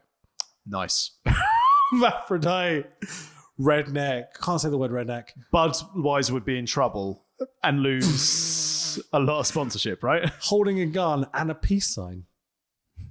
But what? Hang on, if she's holding a gun and a peace sign, who's holding the Super Soaker? Her massive transvestite cock, balancing it up. Yes, booked it. We booked it. Nailed it. We've solved peace, racism. I don't know, what have we solved? We'll do Russia next week. Where is better? Wetter is indeed. And it certainly rained here earlier. Or if you're from Jersey, wetter better. Sorry, is that how they speak in Jersey? Well, I thought that sounded like the guy I told you about the speed dating. It was a little bit, wasn't it? Yeah. It's a guy from American Dad who runs the Goldschmidt's pharmacy. I've not watched much American Dad. I pretend I'm culturally relevant. I haven't watched it for about 10 years, but it used to be quite funny. Cool, nice. An American, his wife, an alien, his daughter and son, and a fish. Oh, yeah. I watched bits and bobs. I thought it was quite funny. Yeah. I don't really like Seth MacFarlane stuff that much. Seth MacFarlane, that's the guy, right? Yeah. Yeah, but that was good. I liked it. BoJack Horseman's where it's at. Haven't watched it. I know of. Ted was quite funny. Ted is in the film with the talking bear. Yeah. Yeah. I always enjoyed the first line of that, where it's like, every boy, when they're growing up, wants this. But when I was a little boy, I wanted an Apache helicopter. And that's Patrick Stewart do the voiceover. Nice. But for this man, blah, blah. See, another movie I've watched. Yeah, you've seen more than you let on, I think, maybe. What movie did I start watching the other day and Leanne turned it off? Oh, the new Luther thing. She was like, that's a bit dark. It's like, no, it's evening. Oh. I want to watch it. I've not seen it. Yeah. Isn't that a TV show, Luther? Yeah, but they've done a movie. Oh, cool. Yeah, not a big Idris Elba guy either. Like, they were going to make him Bond, and I was like, not really into it. They picked a new Bond, yeah. No, it's still Daniel Craig, I think, currently. What's more exciting? Oh, they have picked a new Bond. Who was it? It's, no. There's lots of rumors it's going to be Henry Cavill. No, he's too busy doing Warhammer on Amazon, so he can't do Bond. Did the metal signs. Just don't have to get this an audio podcast sometimes. But most importantly, the Barbie movie. Hell yeah. Big Match John's in it. Yeah. Big Match John's in Fast X as well. Or Fast X, as I'm calling it. Oh, is he back for that? Yeah. He's I in that. do love That's a bit great. of mindless explosion. I mean, I joked the last one was like, next time they'll go to space. Yeah. And they did go to They space. certainly have. So Cars in space. Where the fuck are they going to go this time? Russia. The forbidden land of Russia. Oh, Canada for Forbidden Door. Shamrock and Shawn Michaels promo from the backstage set. Shawn has finally found his partner, or an excuse not to get in the ring because he's whacked out on samosas. Tasty. Shawn and Kenny are going to wrestle Bulldog and Owen, apparently. Shawn is constantly looking off camera. What a professional. Reading his cue card. Yeah, he's literally every 2 seconds looking off what's happening. It's plainly Vince feeding him lines. Get off my chicken chat, yeah? I've had my samosas. Vince. Yeah, weird. Sean is... I know we're not... Well, it's more that we are Brett guys rather than we're not Sean guys. But fucking hell, man. He is kind of embarrassing. Yeah, but it's embarrassing that Vince lets him get away with it. Yeah, absolutely. Oh, you got a boo-boo on your knee. You don't have to... Oh, I'll rewrite WrestleMania for you. You're fit? Yes! Gets you back on commentary. Yeah, are they that desperate just to have an over person, even though he's not really over as a babyface or a heel at this point? That's they fucked up letting Brett get over when they put the belt on Hogan. Yeah. At Mania 9. Yeah. But it all changes here. This is the bit where we have the lightning storm in Bama, by the way. The lights completely go out in the arena for a little bit, whatever. So we have a Mankind vignette. This is something. It's incredible. This tells a tale so much. The whole thing, like eating worms. Girls didn't want to kiss me. I'm a good kisser, but I couldn't practice on myself. Wrong, Mick Foley. You fucking can with your arm. But the I'm a good kisser line. Yeah. Like, what a unique perspective from a pro wrestler and have they work this well. Yeah. It's incredible. He's fallible. They show the backstage, the home video footage of him jumping off the big garage thing onto the mattress and his dude love. So many layers to his character now. Yeah, and he wanted to be this lovable babyface character, but he loved the pain so much. Like, oh God, and having JR prop Foley up to tell this story as being the guy who's interviewing him. Yeah. It's perfection. This is what made me fall in love with Foley, with these storylines. And it was everything they did in this. Yeah. The cuts to him now, the realism of like, I'm a good kisser. And again, look at his wife. Yeah. Yes, he must be. Fucking A. She's fucking incredible. But the, in the playground, we would play cowboys and Indians, and everybody wanted to be the cowboys, but I empathize with the Indians. Oh, it's such a great line. We used to play kill the guy with the ball, things like this. And he talks about blood coming down his sweatshirt, even gets in a little dick butt kiss mention. He was apparently a footballer or something. I don't know, whatever. And it always makes me, when I see things like this, it's how underappreciated Mick Foley was as a performer, because he was just seen as a spot guy. That Hell in the Cell spot, again, yes, it's made him, it's killed him. Yeah. And then the worst one going through the cage the second time. And the same thing with Triple H at Rumble or wherever it was when they did it. But his whole character, his whole in-ring, his ability to build layers of character. Everyone always goes on about Jericho being able to reinvent himself. Foley did that way before Jericho was evolving as a character. Yeah, that's fair. Yeah. Including like the anti-hardcore promos back in ECW. Yeah. So fucking genius. So clever what he does. Foley's just incredible here. Like, he's been a secondary sort of character in the recent stories, but the bits that he's involved with, it's been the Mankind character, it's been the guy grabbing his hair in the boiler room. Sorry, not the ballroom. Can you imagine? That's a different promo altogether. That's Fandango. But like the commitment to have the mask, but shave chunks of your hair out or pull chunks of your hair out. Like, he's got literally like, excuse me, heartburn, bloody hell. 2-inch, spherical chunks of like hair missing in his scalp. Imagine going through like TSA and such with this. Yeah. It's incredible commitment to the character. It really, I bet he must really have driven works. everywhere just to keep that. Much. Yeah. Cheaper as well. Yes. Next week, we will get Dude Love and then some Cactus Jack, apparently. So we'll see where those go. It's a brilliant build. Great. And again, probably outside of the promo, which we're going to get shortly, highlight of the show for me, this promo, the Foley bit. World-class storytelling. Really, really impressive. Highlighting that even back in 97, WWE could sell you something with a promo package. Yeah, absolutely. So this is where we get to the bit where you mentioned earlier, where we cut to Lawler and he talks about ECW and how Paul Heyman has forced Rob Van Dam to stay in ECW and he's not going to be Mr. Monday Night and he can't come and wrestle on Monday Night Raw. Yeah. What do you think about all this? I mean, it keeps the story going because Lawler's about to go and return the favor in ECW, so it's all set it up. I love they did the blackout for Lawler appear and the heat is atomic in that fucking ECW arena.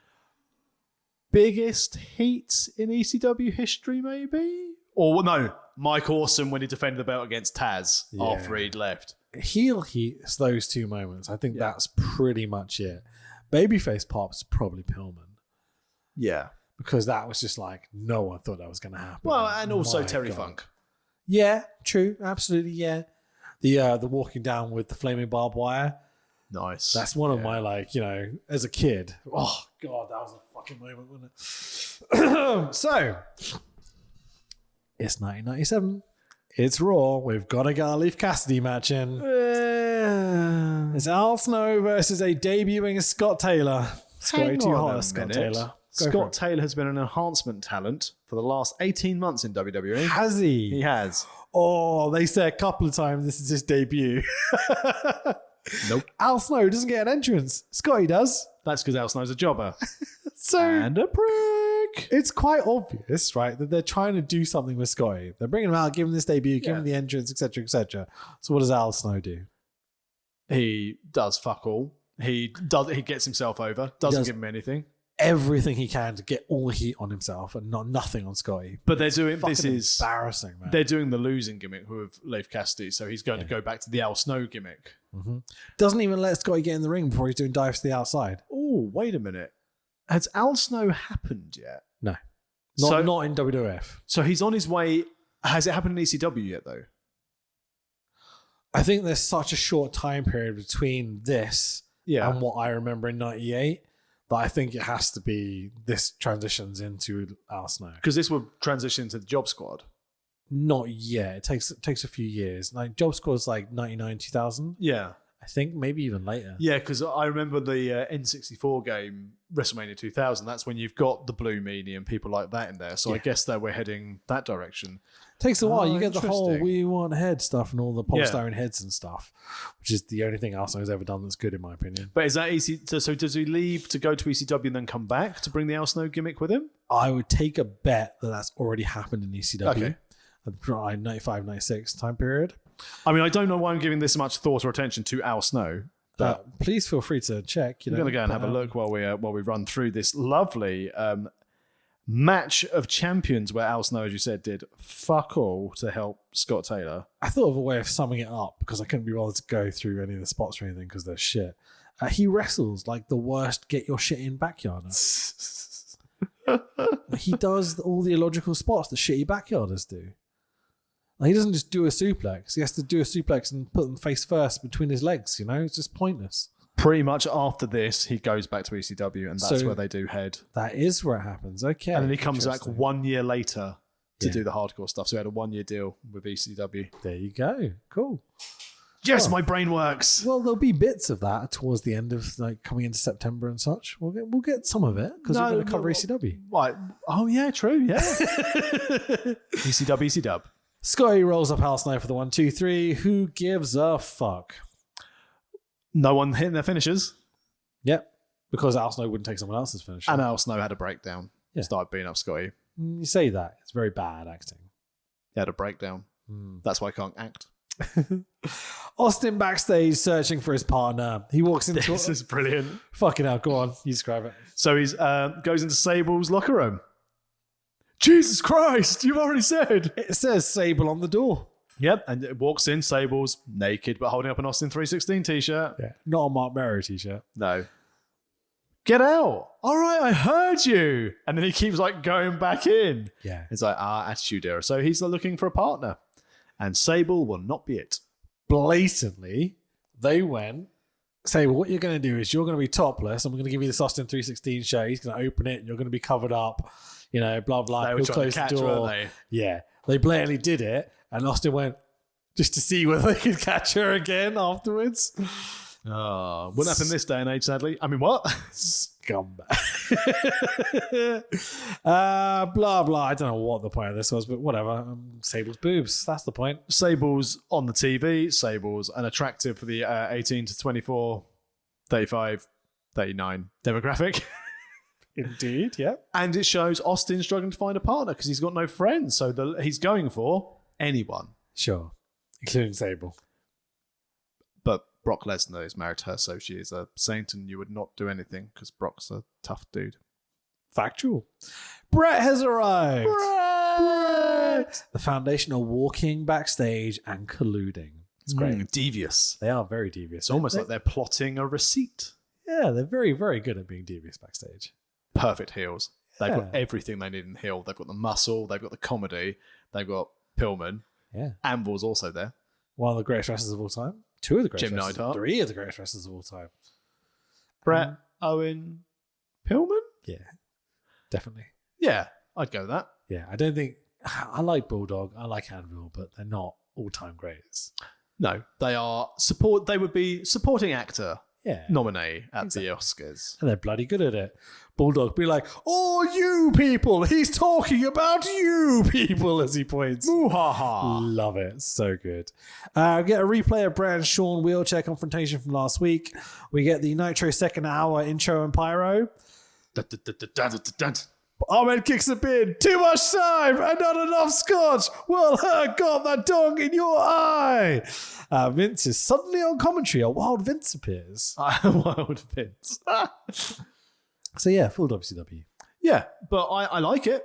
Yeah, that's fine. Because at this time, as we said, JR and King are not 100% blended. Yeah, I think giving them an hour to try and work it out and then have Vince come do the main event stuff. Turn the volume up for the last hour is fine, it's absolutely fine. Keeps it going. Speaking of which, meow, Brett. Our hero. So good. The whole Sorry, let's be impartial. Our hero or villain of the piece.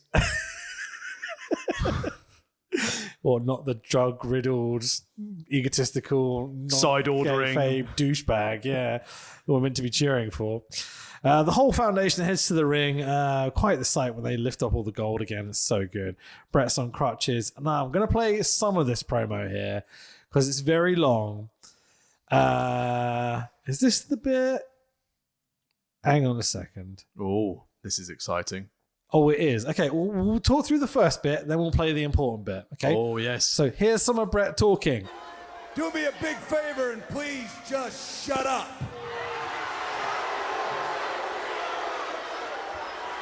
You know, it's not too much to ask for. Americans are full of this freedom of speech and freedom of expression. Well, last week, the great American hero, Shawn Michaels,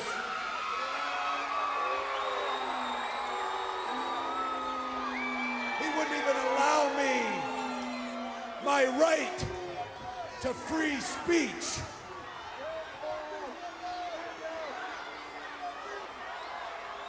To me, it's just typical that all you rednecks here and all the rest of the American scum, coast to coast, y'all speak with a forked tongue because I have a right to free speech. Isn't that true?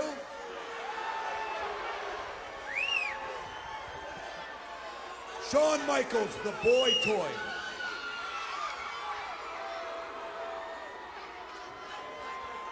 He's announced that he's finally recovered from this knee injury.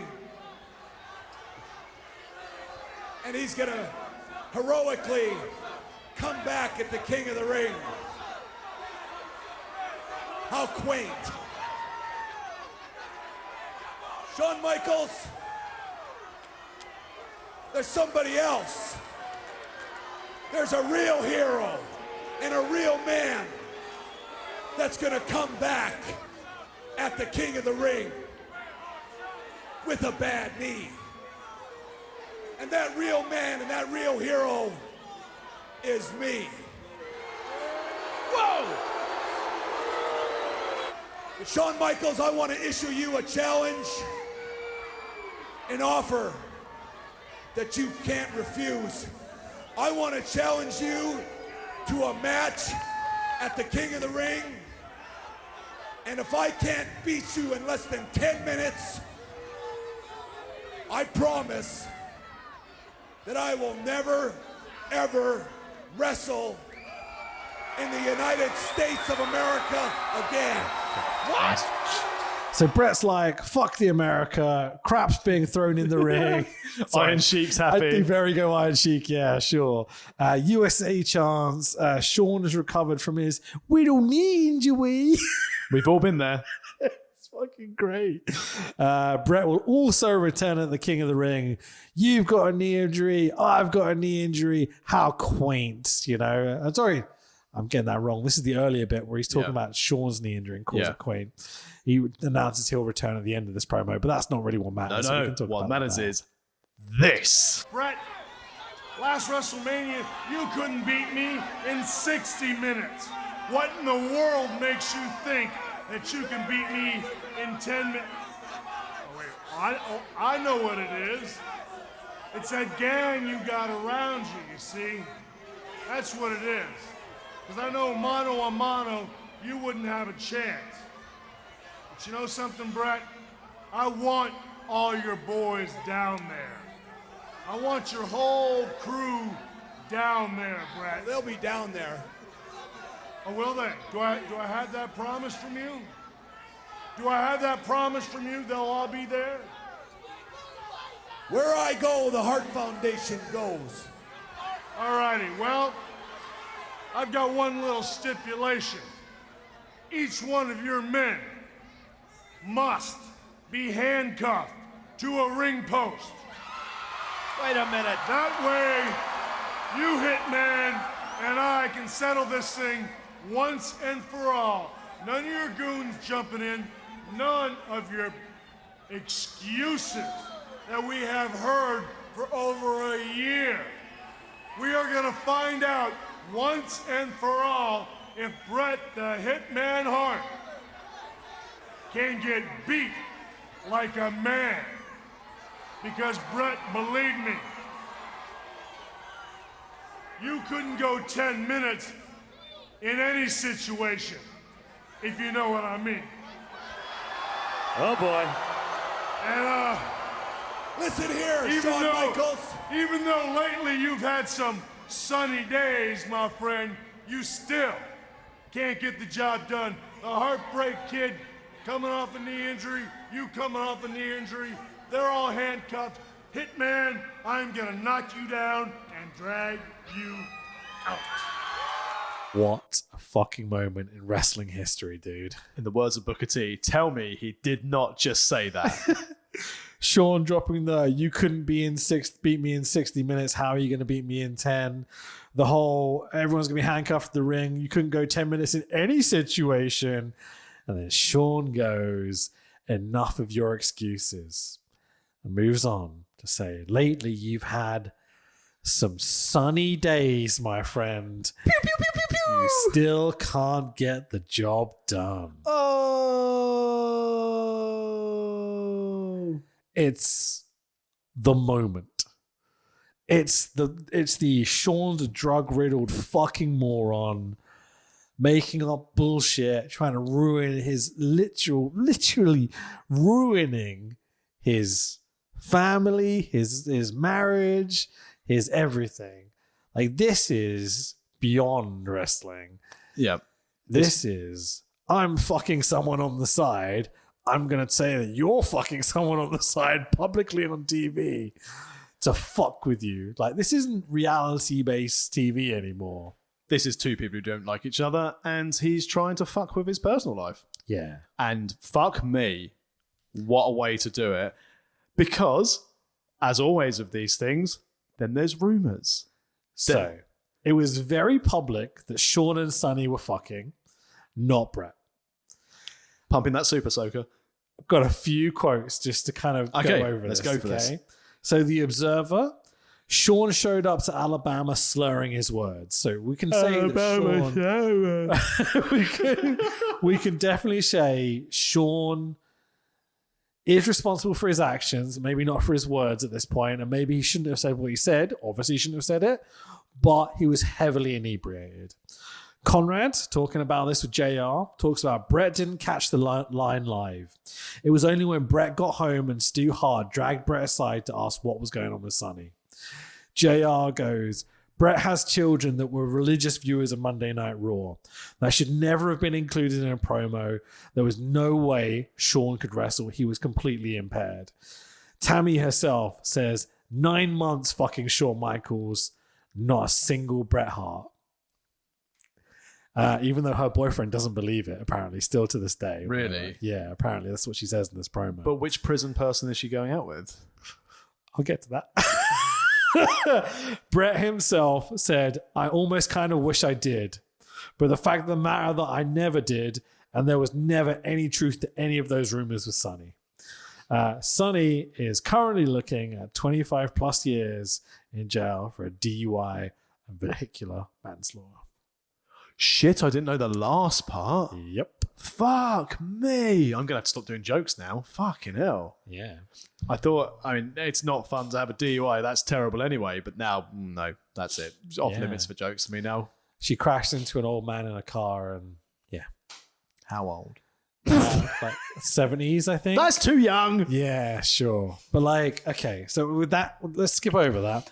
But the fact that Shawn jeopardized a man's personal life for his own drugged out professional gains. And you can say what you want about he wasn't really responsible for his words. Yes, he fucking was, because he chose to turn up to work off his tits. Yeah, absolutely. Yeah, you have to hold some responsibility. And he is 100% responsible for it. And you could tell, because I remember the line, I never remembered Bret Hart's reaction. And I was looking for it, because he didn't catch it. There was no reaction. He's doing Bret Hart doesn't like this guy. Yeah. He's not doing, what the fuck did you just say? You know, JR caught it live. Yeah. And was like, apparently on the verge of being like, okay, get someone backstage. Protect Shawn. This is going to be bad. Yeah. But thank God Bret didn't catch it live, because you can imagine what would happen. Cue next week's episode when we get to it. Oh, fuck me. I cannot wait. Sure. What a fucking thing to say. Sunny days, my friend. Sunny days. Piece of shit. What a fucking cunt. And as we said, let's try and give it a balanced argument. Nope. Yeah, no, absolutely. There's no justifying this. This is not acting. This is not, you didn't put me over, blah, blah, blah, whatever. Go on. I 99.9% believe this was all Shawn's doing. Yeah. Is there any way that Vince fed in the line? Who knows, man? I didn't find that in any of the research I did. And there are people that say, but was Bret with Sonny? No, because she's almost so tight, you could only fit one Shawn Michaels pepperoni cock inside her. Yeah, sure. And also, they've also got vagina around as well, so it's all good. It's true, yeah. Everyone who was there, who was a part of it, they said, no, it was Shawn and Sonny that were having the affair, and Shawn used this to try and fuck with Bret personally. All I'm picturing now is Shawn and Sonny doing some of the scenes in Zack and Miri Make a Porno, like pouring the coffee beans down there. Ooh. Yeah. What should we call this movie? Cunts. It's a hell of a moment in wrestling history. It leads changed to everything. So much viciousness and what eventually happens. This is maybe the catalyst for the next few months. 100%. Well, this is it. You start ruining a man's private life outside of its work. Yeah. That wouldn't be like me going to Wrestle Talk and saying something bad about you. Yeah. When actually I'm the one who's humping Luke. Sure. As we listen to Limp Bizkit. Yeah, that sounds like a fun time. Come on. To play devil's advocate. Okay. For months, Bret has been coming out and being like, girly magazines this, but boy true. toy that. But true. Yeah, but as a Texan man coming out and trying to be the top babyface in the company, is that okay to say about the top babyface? No matter how you feel about him, if you're not doing your job, isn't that going to get frustrating? And if you're out there and you're drug riddled or whatever, are you going to drop something that's maybe personal on someone else? Do you think you can get your own back? And Bret was never drug riddled. Bret was always a consummate professional, doing things that a heel would believe. I'm not trying to defend Bret, but boy toy this, because obviously he's supposed to be the top babyface. So Bret Hart is chastising him for being the top babyface, and that's the whole idea. Or maybe it's jealousy. Maybe Brett thinks he should be the top boy toy. Yeah. No, that's Dude Love who wanted to be Shawn Michaels. Sure. But like you said, this doesn't get as much coverage, like the Sunny Days line, for how instrumental it was in essentially the downfall of Bret Hart in WWF. Yeah. You think about what this line eventually achieves. It's bonkers. This line changed the industry. Like for Austin, for Owen, for Bulldog, like it. You could go as far as saying this one line causes people to lose their jobs, people to lose their lives, people to like drug habits, to all sorts of stuff. There's so many things evolve around like the trickle on the butterfly effect from this rivalry and these words on TV. It's humongous. It's so underrated in terms of its effects on the future of the business. Exactly. Everyone looks at that Austin Brett match. Everyone looks at Austin beating HBK, Austin's feud with Rock, Vince McMahon screwing Brett and doing the promo. This was the catalyst of every change. And also, this is now where the lines are blurred. Yeah. For the first, I know we've had, like you said, like last few months, like, oh, boy toy. There's argument that could be storyline based. This is the first reality based and accidental reality based time that people are like, fuck, did he actually say that? Yeah. I wonder how many people really caught onto it straight away. Well, it would have been the dirt sheets to start with, but you're looking at, 4 million viewers at this time of Raw, maybe 3 million, who knows? Just watch your mic, don't want to cable out. Whoop. Go on.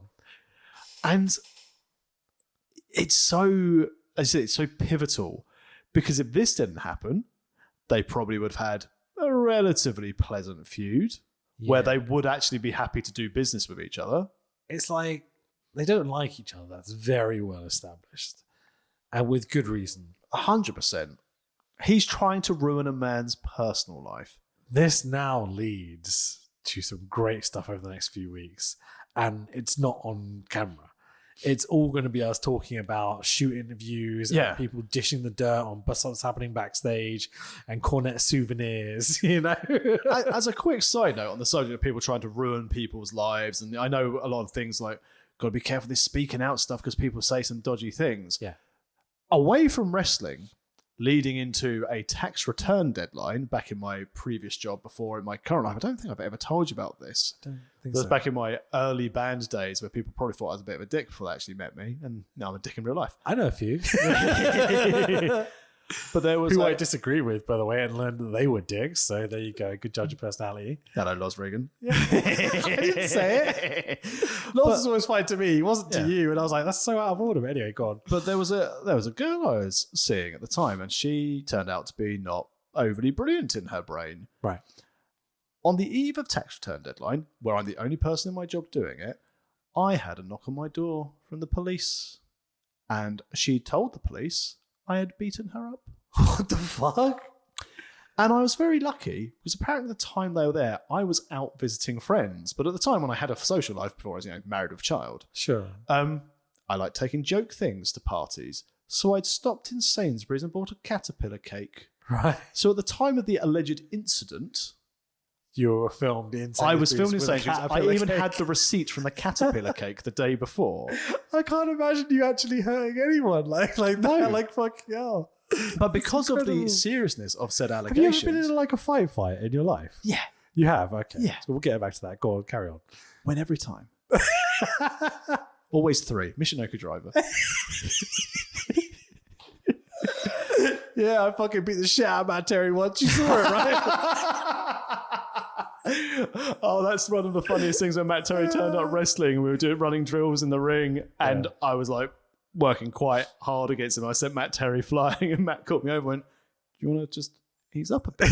He's a kid learning. Don't beat him up. And I think I said to Matt, going, "Absolutely." And I think I went and I pounced him the second time. Oh, we could laugh. It's fine. But yeah, so obviously I had to get taken down to the police station. yeah, sure. So I missed half a day of work, and I had to, because obviously I had no one to call. So I rocked up and I was like, "Where are you? You've got these tax returns to do." It's like, well, let me do the tax returns first, because you might want to bed off a further explanation of this. Jesus. But yeah, I had that. So, and at the time, single. So at the end of the day, she caused trouble. I could prove my innocence, which was great. Yeah. But it's a horrible thing to have people try and start telling lies about your personal life. So having Sean say that about Brett, oh, he's having an affair. I don't know what I'd ever do if anyone said to my wife, I'm having an affair. Yeah. And they were the ones doing it. Yeah. You know? If my wife tells So me I'm much having an worse. affair and she's having an affair, I'm keeping the house. Yeah, it's fucked up, man. It's so harsh. But also, I will God. always have a forever love for caterpillar cake. Yeah, fucking Which hell. makes me laugh so much. Now, when the Aldi advert, which you probably haven't seen as you don't want much network TV. You know the thing last year when they had like the Colin the Caterpillar lawsuit with M&S? I don't know. That's really funny. And all the other... Do you not know this? So basically M&S sued them for the Aldi for doing like another caterpillar. Yeah, sure. And Aldi won. But what their advert this time is they basically got all people in caterpillar outfits named after the different caterpillars. And then Colin the Caterpillar turns up and someone goes, oh no, Colin's here. And they have a massive ruck as caterpillars advertising Aldi's caterpillar cake. That's banging. That's great. Oh, brilliant. But When's yeah, your birthday? October. Yeah, sure. I've got it in my diary.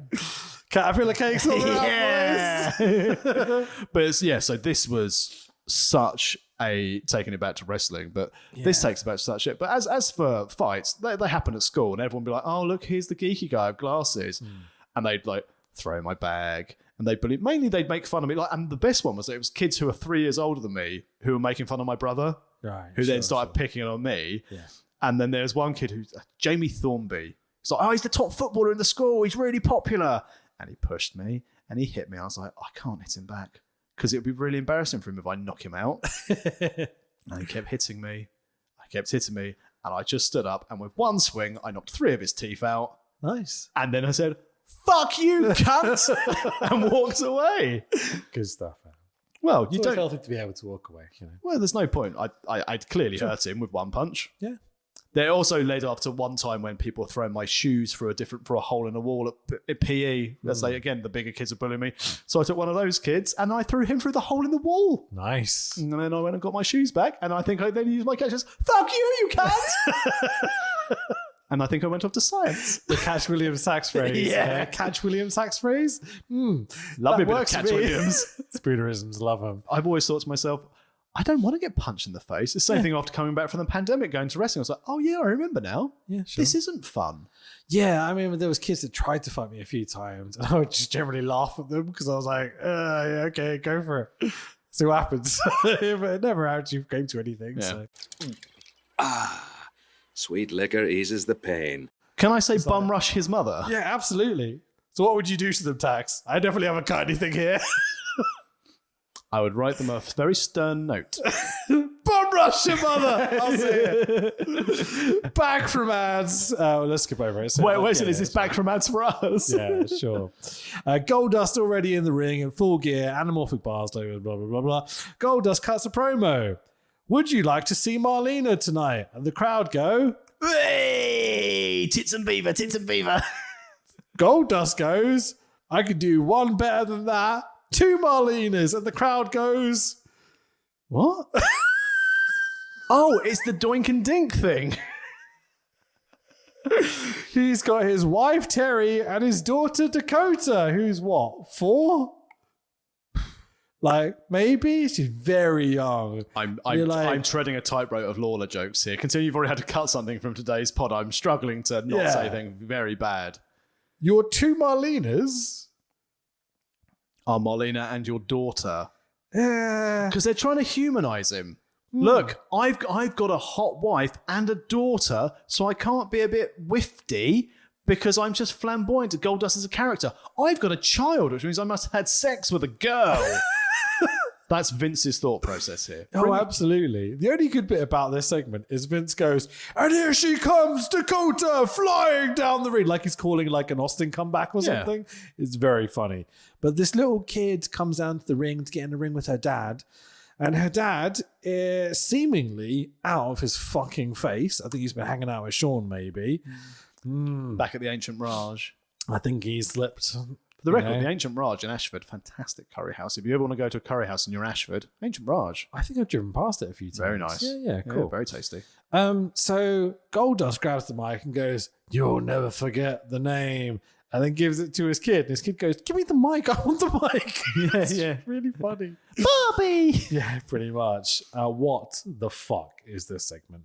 I said the attempt is to humanize him to prove he's a real person. He's just playing a character, and that his daughter loves his daddy even though he's dressed up in gold paint, because that means men can like him and buy his t-shirts. He's not the guy who touched Roddy Piper's willy. Yeah, sure. He's a real man who has sex with ladies, and he's the old American man. American male. And here's his daughter who we're going to force into child labor. There's a line here which I had to pause it for a second. Is this Lawler's line? And it's JR's line. Oh, fuck. You can talk about Lawler's in a second, but JR's one, he goes, "Oh, the kid's got the mic just like her granddaddy." I was like, "No, Jim, no. She's mumbling bullshit into the microphone. This is not like Dustiwell." Exactly the same. What was Lawler's line? Oh, he was just basically saying, like, "Hey, I hate this little girl. Look at her. I hate this little girl." It's like, yeah, he had to drop her off at school in the morning, didn't he? He made that joke last week. Yeah. I didn't make that joke. No. Lawler made that joke. So the match is, he sends them to the back, by the way. So they just came out just to do this humanizing thing, which is just weird. I don't know what the fuck this was about. Waste of the segment. Running short because Shawn Michaels doesn't have a people aren't match. human. Like, is this what they're saying? Well, let me tell you my story about Jamie Thornby. All right, bum rushed his mother. Bum rush Jamie Thornby. Got revenge finally after all these years. We dissed him on a podcast. Fuck that prick. Fuck that prick. My prick was Stuart Morgan. He was a cunt. I hate that kid. Hate the people with that name. Yeah. Fucking wankers. Bankers. Fucking bankers. He once did a house rugby thing. I saw him with the ball and I deliberately got him about that height.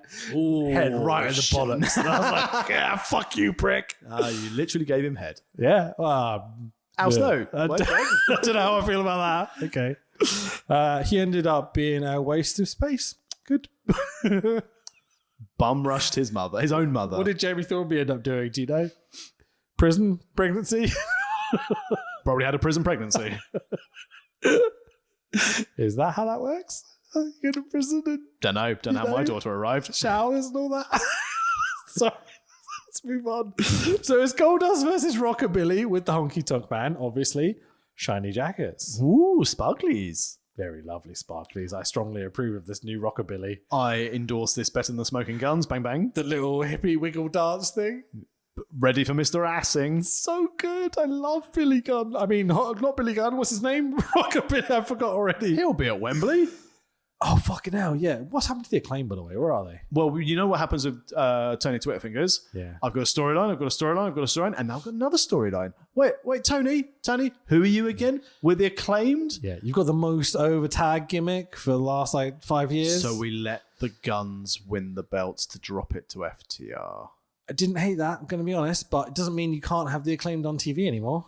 Well, they had the JAS thing where they tried to get Acclaimed to join the JAS. Yeah, that was weird. Pointless. Yeah, a bit strange. And then kind of shoehorned FDR and Mark Briscoe in there somehow. But now they're too busy with Jeff Jarrett going to the chicken farm. Yeah, which is fucking great promo. Satnam singing the onesie overall thing, like dancing with Sanjay. Oh, I love wrestling. That's so good. TNA in TNA AEW is the best. Yeah, fucking A. Absolutely. As long as it's like TNA with the AEW tinge, I'm fine with it. Yeah. TNA is like, I don't know. And AEW is like, yeah, it's good sometimes. But Impact Wrestling's been really good. They've signed Trinity Fatu. They have, yeah. So Rockabilly has his own custom Honky Tonk Man theme song. It's fucking brilliant. I'm the Rockabilly Man. Rockabilly is really fucking over. Straight in my boy stable. Straight in your boy stable. How many's in there now? So it's PG-13. PG-13, Beverly's, even though they are just the best tag team in the world. 100%. They're not really boys. They should be, the Men. best, but They've gone turned from boys to men. Von Wagner, main roster, but Von Wagner, turn him into Von Beverly. Von Wagner's obviously in my boy stable because of the relation. By default. Does Genius count? Is he separate? As part of the package, really. Yeah. Who else? Good podcast. Great podcast. Goldust has Billy in the corner for the 10 punches, gets to 6 and stops. One more than the chap whose name I've forgotten. Oh, Bob Holly. He's from Alabama. Alabama. Barack, Alabama. Mobile, Alabama. Happy Alabama, sad Lama. Barack, Alabama. Is that where you would go with that? Barack, Alabama. Bill Clinton, Obama? It doesn't really work. Rishi. Rishi. See that cunt on the telly the other day? Pay them nurses. What's that, 1,000 local seats he lost? Which one? Rishi. Oh. Conservatives. Who gives a fuck? Yeah, cool. Goldust. The Conservatives lost my vote when they lowered the additional rate of tax and cost me money, you cunts. Keep the rich, you bastards.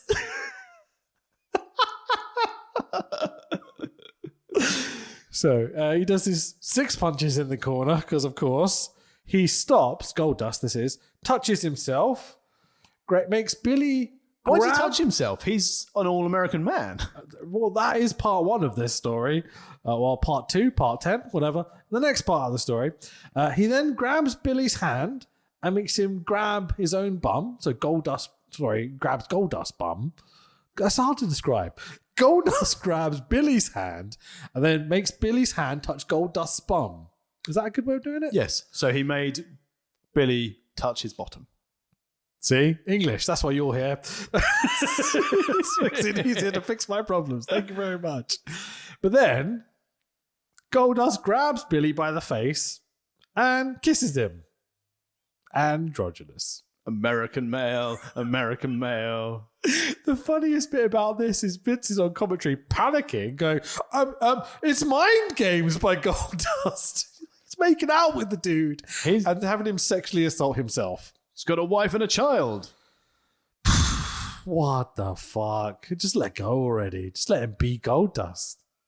Right? But he's androgynous. Dude, what the fuck? He's not what Jerry Lawler says he is. It's like when he was Goldust, it was great. I think you'd agree with that? 100%, yeah. Proper heel. Yeah, the Triple H stuff, blah, blah. Started to get a bit like, wait, what? He's a baby Great face entrance now? as well. Yeah, absolutely. Yeah. And then we had him out of character looking sad with Marlena. You're like, why are you sad? Look at your fucking wife. Jesus Christ. Yeah. And apparently you've got 2 of them. Yeah. I don't know where to go with that comment, so I'm going to move on. Vince is on commentary panicking, Mind Games, where Goldust kisses Billy ass. He's got a little shiny goatee. This is really funny. Like Billy's got a little sparkly gold. He's got a Billy beard. Gold graft. You can tell it's getting late now with those jokes popping up. Yeah. Sure. Dude, when Billy does the drop down spot with Goldust and Goldust can't get to his feet because he's so blown up and drugged out of his face. Disappointed to see. It's a bit sad, isn't it, at this point? Like, Goldust has been such a great worker, but this is like, oh, he's not in a good place. And you wonder, there must have been some kind of lads party to have this Goldust, HBK. And also, again, I know people will have issues and it must be really hard, but your wife and child are there. Yeah. Man, it's just... Pick yourself up. Yeah. Sort your shit out, you know? Yeah, that's fucking lately. Billy does the Foley getting tied up the ropes, getting tied up in the ropes, sorry, but with his arm, not his neck. Honky Tonk with the guitar. Goldust reverses, smashes the guitar over Honky's head. And your winner is Rockabilly via disqualification. Got to get the new guy over. And can't have a clean pin. Blah. Ahmed is backstage having a poop. Seriously, he's like pushing one out. It's a really bad angle. Who thought this was a great idea? But this promo, eek. Yeah. This whole show is kind of on the tipping point. And there's moments here where it just goes wee splash. And this was one of them. Yeah, like Ahmed pooping. God. Sorry. I think the only thing I can sum up here is Vince McMahon wants to make sure people aren't racist. Yeah. But Farouk's a racist. But Ahmed's not racist. But he's going to be the first black heavyweight champion. Yep. But that took 5 minutes for him to say it. Yep. Sid's promos are better than this shit. Pretty much. There's a bit where Ahmed kind of agrees with Farouk in this promo. Friendship. Interesting. All considered the last however many months we've been doing this now. And as you misspoke earlier, and Ahmed Johnson split up Kane, Crush and Savio Vega. Yeah. Kane's in the nation now. That's fine. I can't think of a joke. No. Move up. Cool. Austin backstage, very different. Austin backstage talking to someone with his back to the camera. Austin says, "You're going to be my tag partner, blah, blah, This blah, is so blah, blah." good. Austin steps to the side to unveil his partner, Harvey Whippleman. Brooklyn Brawler jumps in and volunteers to be Austin's partner instead of Harvey. He gets thrown into the set for good measure. Yeah, and he tells Harvey Whippleman, "You're going to be my tag partner." So he beats the shit out of MVP, the Brooklyn Brawler. Yeah, sure. Happy days. Yeah. He's MVP, wasn't he? Yeah. What did the MVP stand for? Or was it just MVP when he had the baseball gimmick? I think it's supposed to be something, but I think it was, I don't know. Let's have a look while you move on to the next thing. Montavious Fable Ponce or something. Not Montel Vontavious Porter. Sonny, we get a replay of the Sonny squatting over Jim Cornette thing. Getting that, by this point, I was getting that very much that, can we skip to the end of the show, please? Yeah, because we've had our Bret Hart bit now, haven't we? And this is all just kind of fillery, it felt. It wasn't really setting up for very much, even though I know that technically we're setting up the main event. Because believe it or not, the main event of King of the Ring is apparently going to be Undertaker, the World Heavyweight Champion, versus Farouk. But they are How many yet to cues? fucking mention it yet on this show. It's just so stupid. Yeah, this is your main event, your World Heavyweight title match, and they're only just starting to get to it. So stupid.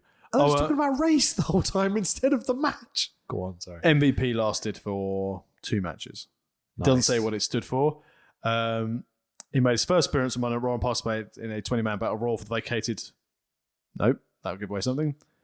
The following day on Superstars, he defeated Dwayne Gill, but at that point, WWE decided to shelve the gimmick and temporarily played the role of Doink the Clown after Matt Bourne left. Yeah. So, in a sticker album, 2 matches.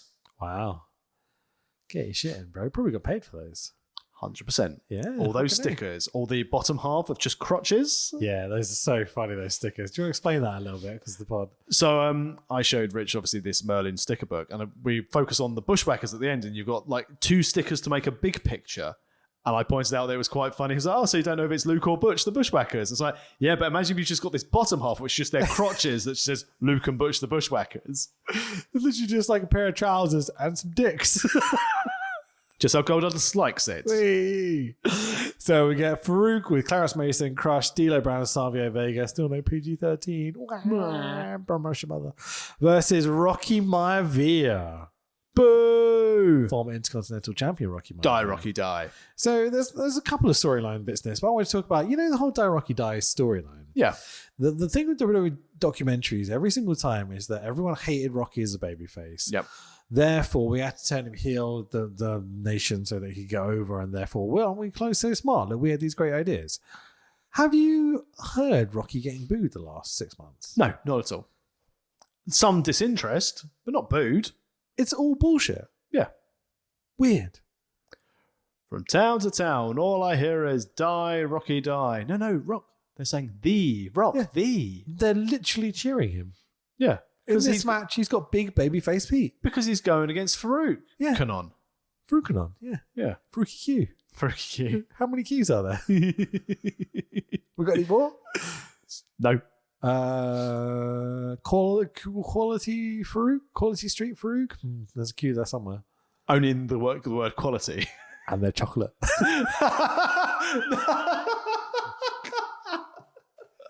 That's a nice thing to say, right? I think I can leave that in. Anyway, I'm going to. No interest for Rocky because, he was only a Continental Champion 4 weeks ago. Jobber entrance. Bum rush your mother. Not anymore.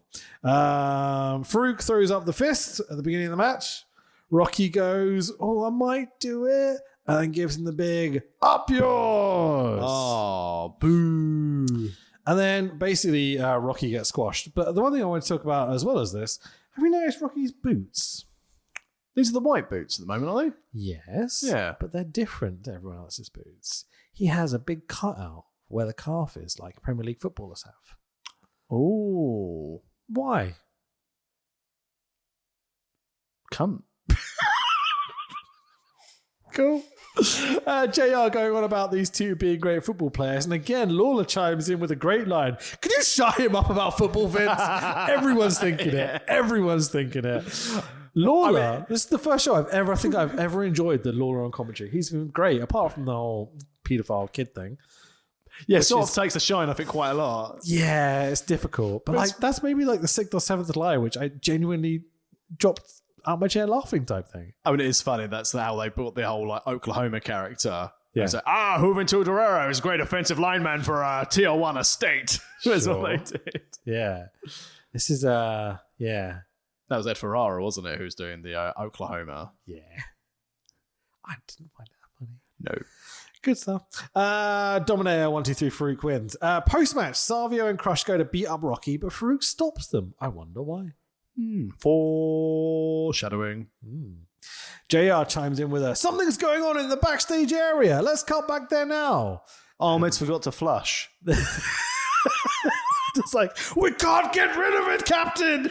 We're going to lose the deposit. We're going to lose the deposit. The Hart Foundation are beating up Bob Holly because Bob Holly got a win earlier and they can't have heat over the Hart Foundation. Exactly. He's the hometown hero. Get him. Absolutely. Undertaker heads to the ring. World Heavyweight Champion Undertaker heads to the ring. And Vince chimes in with La Femme Nikita, after Raw is War. Next, as the champion's making his entrance. So happy we got another La Femme Nikita advert. Of all the stuff they fucking overdub on the WWE network, do you not think someone's gone back through and gone, Vince, should we just take out La Femme Nikita? No, we've got a sponsorship deal with them. Yeah, it's not like they haven't got enough of Undertaker's entrance. I cannot wait for our bonus pod to watch an episode of La Femme Nikita. Oh, definitely. I think we should do a whole just separate podcast about La Femme Nikita. When World of Wrestling podcast is done, we've had enough of wrestling. We'll just change the name on SoundCloud and iTunes and shit to La Femme Nikita, the podcast. Yeah. We'll just do that. And that should be the foreshadowing to Travel Lodge Live. Yeah, fucking A. Sounds good. Had some fantastic booking ideas for that, by the way. That's the other part of Travel Lodge Live. We do a Femme Nikita podcast as well. We watch an episode and we all talk about it. Everyone in the room. No. The event needs to be themed on what happens in there. So whoever I love it. Yes. So like someone like Will Power could have to play the role of the recurring character of the Femme Nikita, and we can have other wrestlers come in to be the baddie, and we act out it, but in a wrestling sense. Have you ever seen an episode of La Femme Nikita? No. Okay, cool. Because it then turned into Nikita. Oh, okay. So it changed from La Femme Nikita to Nikita, because obviously she Are you transitioned. sure you haven't seen it? You seem to know a lot about it. No, but I remember seeing it advertised because it was on Sky One. Okay, all right, cool. Sure. Yeah. So maybe it was just I changed don't believe you. I'm just going to... Maybe it was changed just for UK audiences. Maybe. I don't know, man. I'm definitely up for watching some. I think it'll be shit, but yeah, it's great. It can't be any worse than Alias, which was great because it had Jennifer Garner in it. Should we... Yeah, fucking A. Worst Marvel movie ever. Oh, Daredevil. Yeah. I watched that, and I think that's when I stopped watching films. Yeah, rightfully so. There's a scene in that where there's like a fight between them. They're half dancing and half making out. And it's so weird because obviously he's blind and she's not. There was a film. They made a film afterwards. Femme Nikita. Yeah. Please tell me there's a wrestler in it. Femme Nikita. Based on Nikita. Oh, so the Femme Nikita is after? There are 5 seasons of it. Nice. Plenty of podcasting material. Fuck yes. We'll definitely treat ourselves to the movie after. Only filmed a single camera. Oh, interesting. So was Scrubs, to be fair. Yeah, but Scrubs was great. Yeah. Critical response. Most movies are shot with a single camera. Do you know this? I did not know that. Yeah, that's why they have the reverse shot type thing. They're not usually shot with 2 cameras, usually shot with 1, and they just do swap it. So the film was actually is what the TV series was based on, and the film itself is in French. Wait, so the film's based on the TV show? No, the TV show is based on the film. So we can do the film first? Yeah. Okay, at the end of this run, after Survivor Series 97, La Femme Nikita, the bonus podcast. How is your French? Say merde. Oh, ne pas bon. I mean, I can hold my own, but not really. Yeah. Like, I communicate with people in France when I'm there. All I look back to is an episode of the To a le baguette. Yeah. I don't want to watch a film with subtitles. I don't come to the film to read something. Yeah, fucking A. Sorry, who was that? What was that? from the IT crowd. Oh, nice. Yeah, sure. When they were concerned of like going to the ballet. Are there subtitles? I don't want there to be subtitles. Fucking hell, I don't want there to be subtitles. Why? If I go to cinema, I want to see. I don't want to read something. Fucking A, man. So Vince in the ring to interview the dead man. Taker and Farouk, King of the Ring, blah, blah, blah. Who cares? Taker goes, last week Farouk played the race card. I don't recognize color. I'm not white. Hang on, he sounds like the FIFA president. Today I feel gay. I'm not white. I'm not black.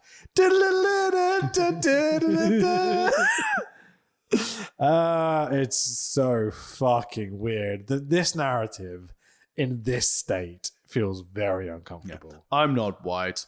I'm not black, but I can tell you, Mobile Ammo, I'm certainly not Gold Dust.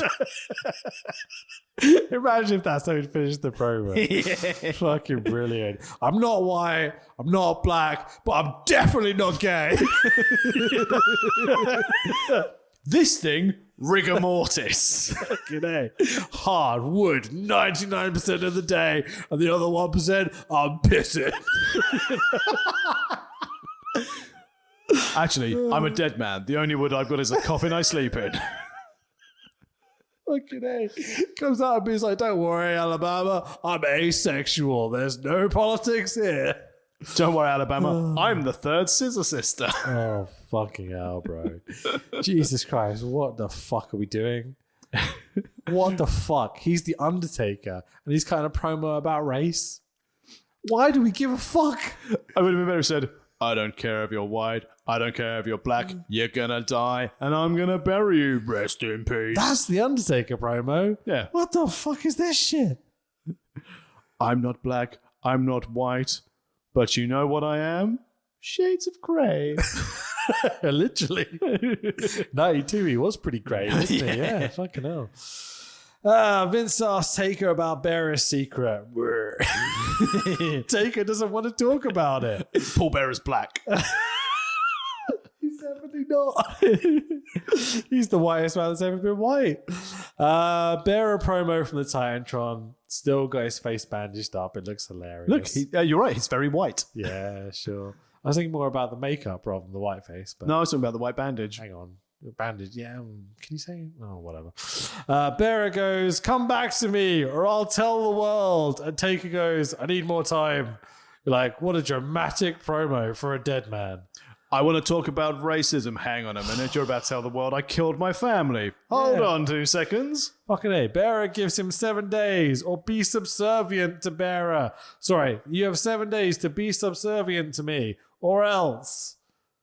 What the fuck?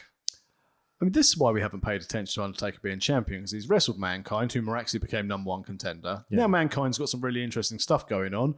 Goldust is off his face bringing his kid to work. Rocky's getting squashed. Yeah. Ahmed Johnson's not a racist, but he's going to be the first Black World Champion, which I thought was an odd promo. It's like, no, I don't think... Yeah, this is the problem. It's you've got to shoehorn someone in for Taker to wrestle. Who do you want to wrestle, Mark? Well, I wrestled Yoko. I wrestled all my mates in the BSK. I'll take Farouk. Why not? You know? Yeah. Not Yoko. Did he wrestle Yoko in this storyline? No, he didn't. That was way before. Yoko's gone the stage, I think. Sorry, my bad. I'm very tired. Let's wrap this shit up. But then, like, you're shoehorning in a race angle into his World Heavyweight Championship while still doing the whole... I've got a secret where I've got keys, from someone I've else, got secrets. Was a race angle not enough for this story? Do you want to do this bullshit as well? Exactly, and this is the thing. So I don't mind if storylines cross over. Yeah. But having I killed my family, I've got a secret brother versus I'm going to beat up Farouk to prove that we can have a Black World Champion. Yeah, and that he's racist, but I'm not racist. But, I mean, in 25 years' time, whatever, I might be. Let's move on to our Can I Go Home segment. I think it's fair enough to say. Anyway. He's not racist, he's just confused. He's androgynous. He's androgynous. Oh, that's great. With 4 minutes left to go on the show, it's time for your main event of the evening of Steve Austin versus Jim the Anvil Neidhart for some fucking reason. I completely forgot this was a match, not looking at my notes. Didn't announce this anywhere on the show or anywhere prior to the show. Really weird. No entrance from Neidhart. Literally don't give a fuck. Bell rings. Foundation come out. Pillman's on commentary. Austin goes after Pillman because he's the babyface. Pillman smashes a crutch over the back of Austin's back. Mayhem ensues. Foundation beating down Austin. Sean comes out with a chair to stop them. Yay, the top babyface who's a homewrecker. JR in the ring. Can you imagine if they'd picked up on the line and Sean jumps in to do this run and what would have happened to him? Dead man walking. Fucking A. And not the kind of non-racist type dead man. Fully racist. Fully racist dead man. JR in the ring to tell Austin and Sean that Gorilla Monsoon has turned up for work and it is announced that they will be they'll have to tag together versus Owen and Bulldog next week. Which is ridiculous because Gorilla Monsoon said you've got to tag together at the start of the episode. And now Gorilla Monsoon's turned up and gone, no, you have to. Yep. Poor Harvey Whippleman. Yeah, he was looking forward to it. Maybe him and Shamrock can form another tag team.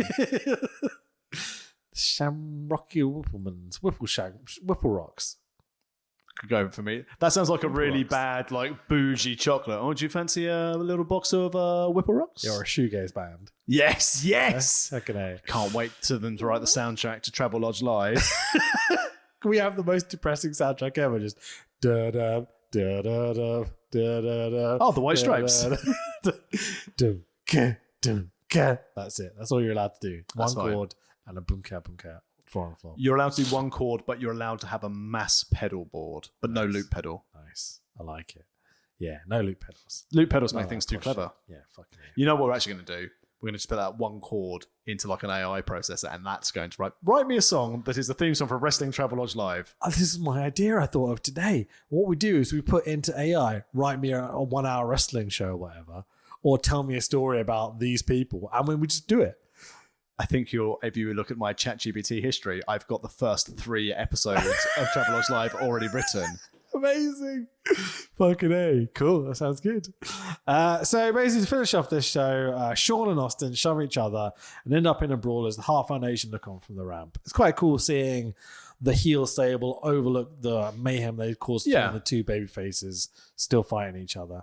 For me, bad wrestling, fun storytelling, attitude era, 3 cornflakes. 2 cornflakes for me. Mick Foley promo, highlight of it. And really, until I saw it today and thought about it, underestimated the impact the Sunny Days line has really had on wrestling as we know it today. Absolutely. Very much looking for next week's Raw. We're going to go on to an incident-filled episode of Raw next week. Hair pulling ahoy. Interesting. It's not going to be on the TV shows. There's going to be lots of just looking at shoots and us talking about it because I think the actual episode is pretty terrible. Yes. There we go. Where can find people on you at the social medias? Spoonerism, not that we're tired at all. At Fanboy Rich on Twitter is probably the best place, even though I think Twitter might be dead because I did a really good meme of Ahmed Johnson doing a poop earlier and I got like fuck all interaction. So maybe we could start using TikTok or something. What's a TikTok? Yeah, exactly. Brilliant. I'm at Bearded Lucha on Twitter. That's a dead media. You can also get my latest VHS. Are we going to go like black metal for Travel Lodge Live? No. You can only get VHS. Yeah, exactly. VHS. So the thing with black metal is that when DVDs and CDs and like downloading became a thing, they would only do tapes. Yeah. So you had to go like, get your Mayhem tape from your mate down the road or whatever. And I swear to God, if any of you take the VHS and take it to one of those stores and put it onto a DVD for you, I'm going to fucking come for you and shank you. Like it. Like I would do to Jamie Thorby's bumhole. I thought I'd come back. Shall we? Allegedly. Yeah, let's leave it there. That's the best line to finish on. Bye-bye, everyone. Next week's going to be fun. See ya.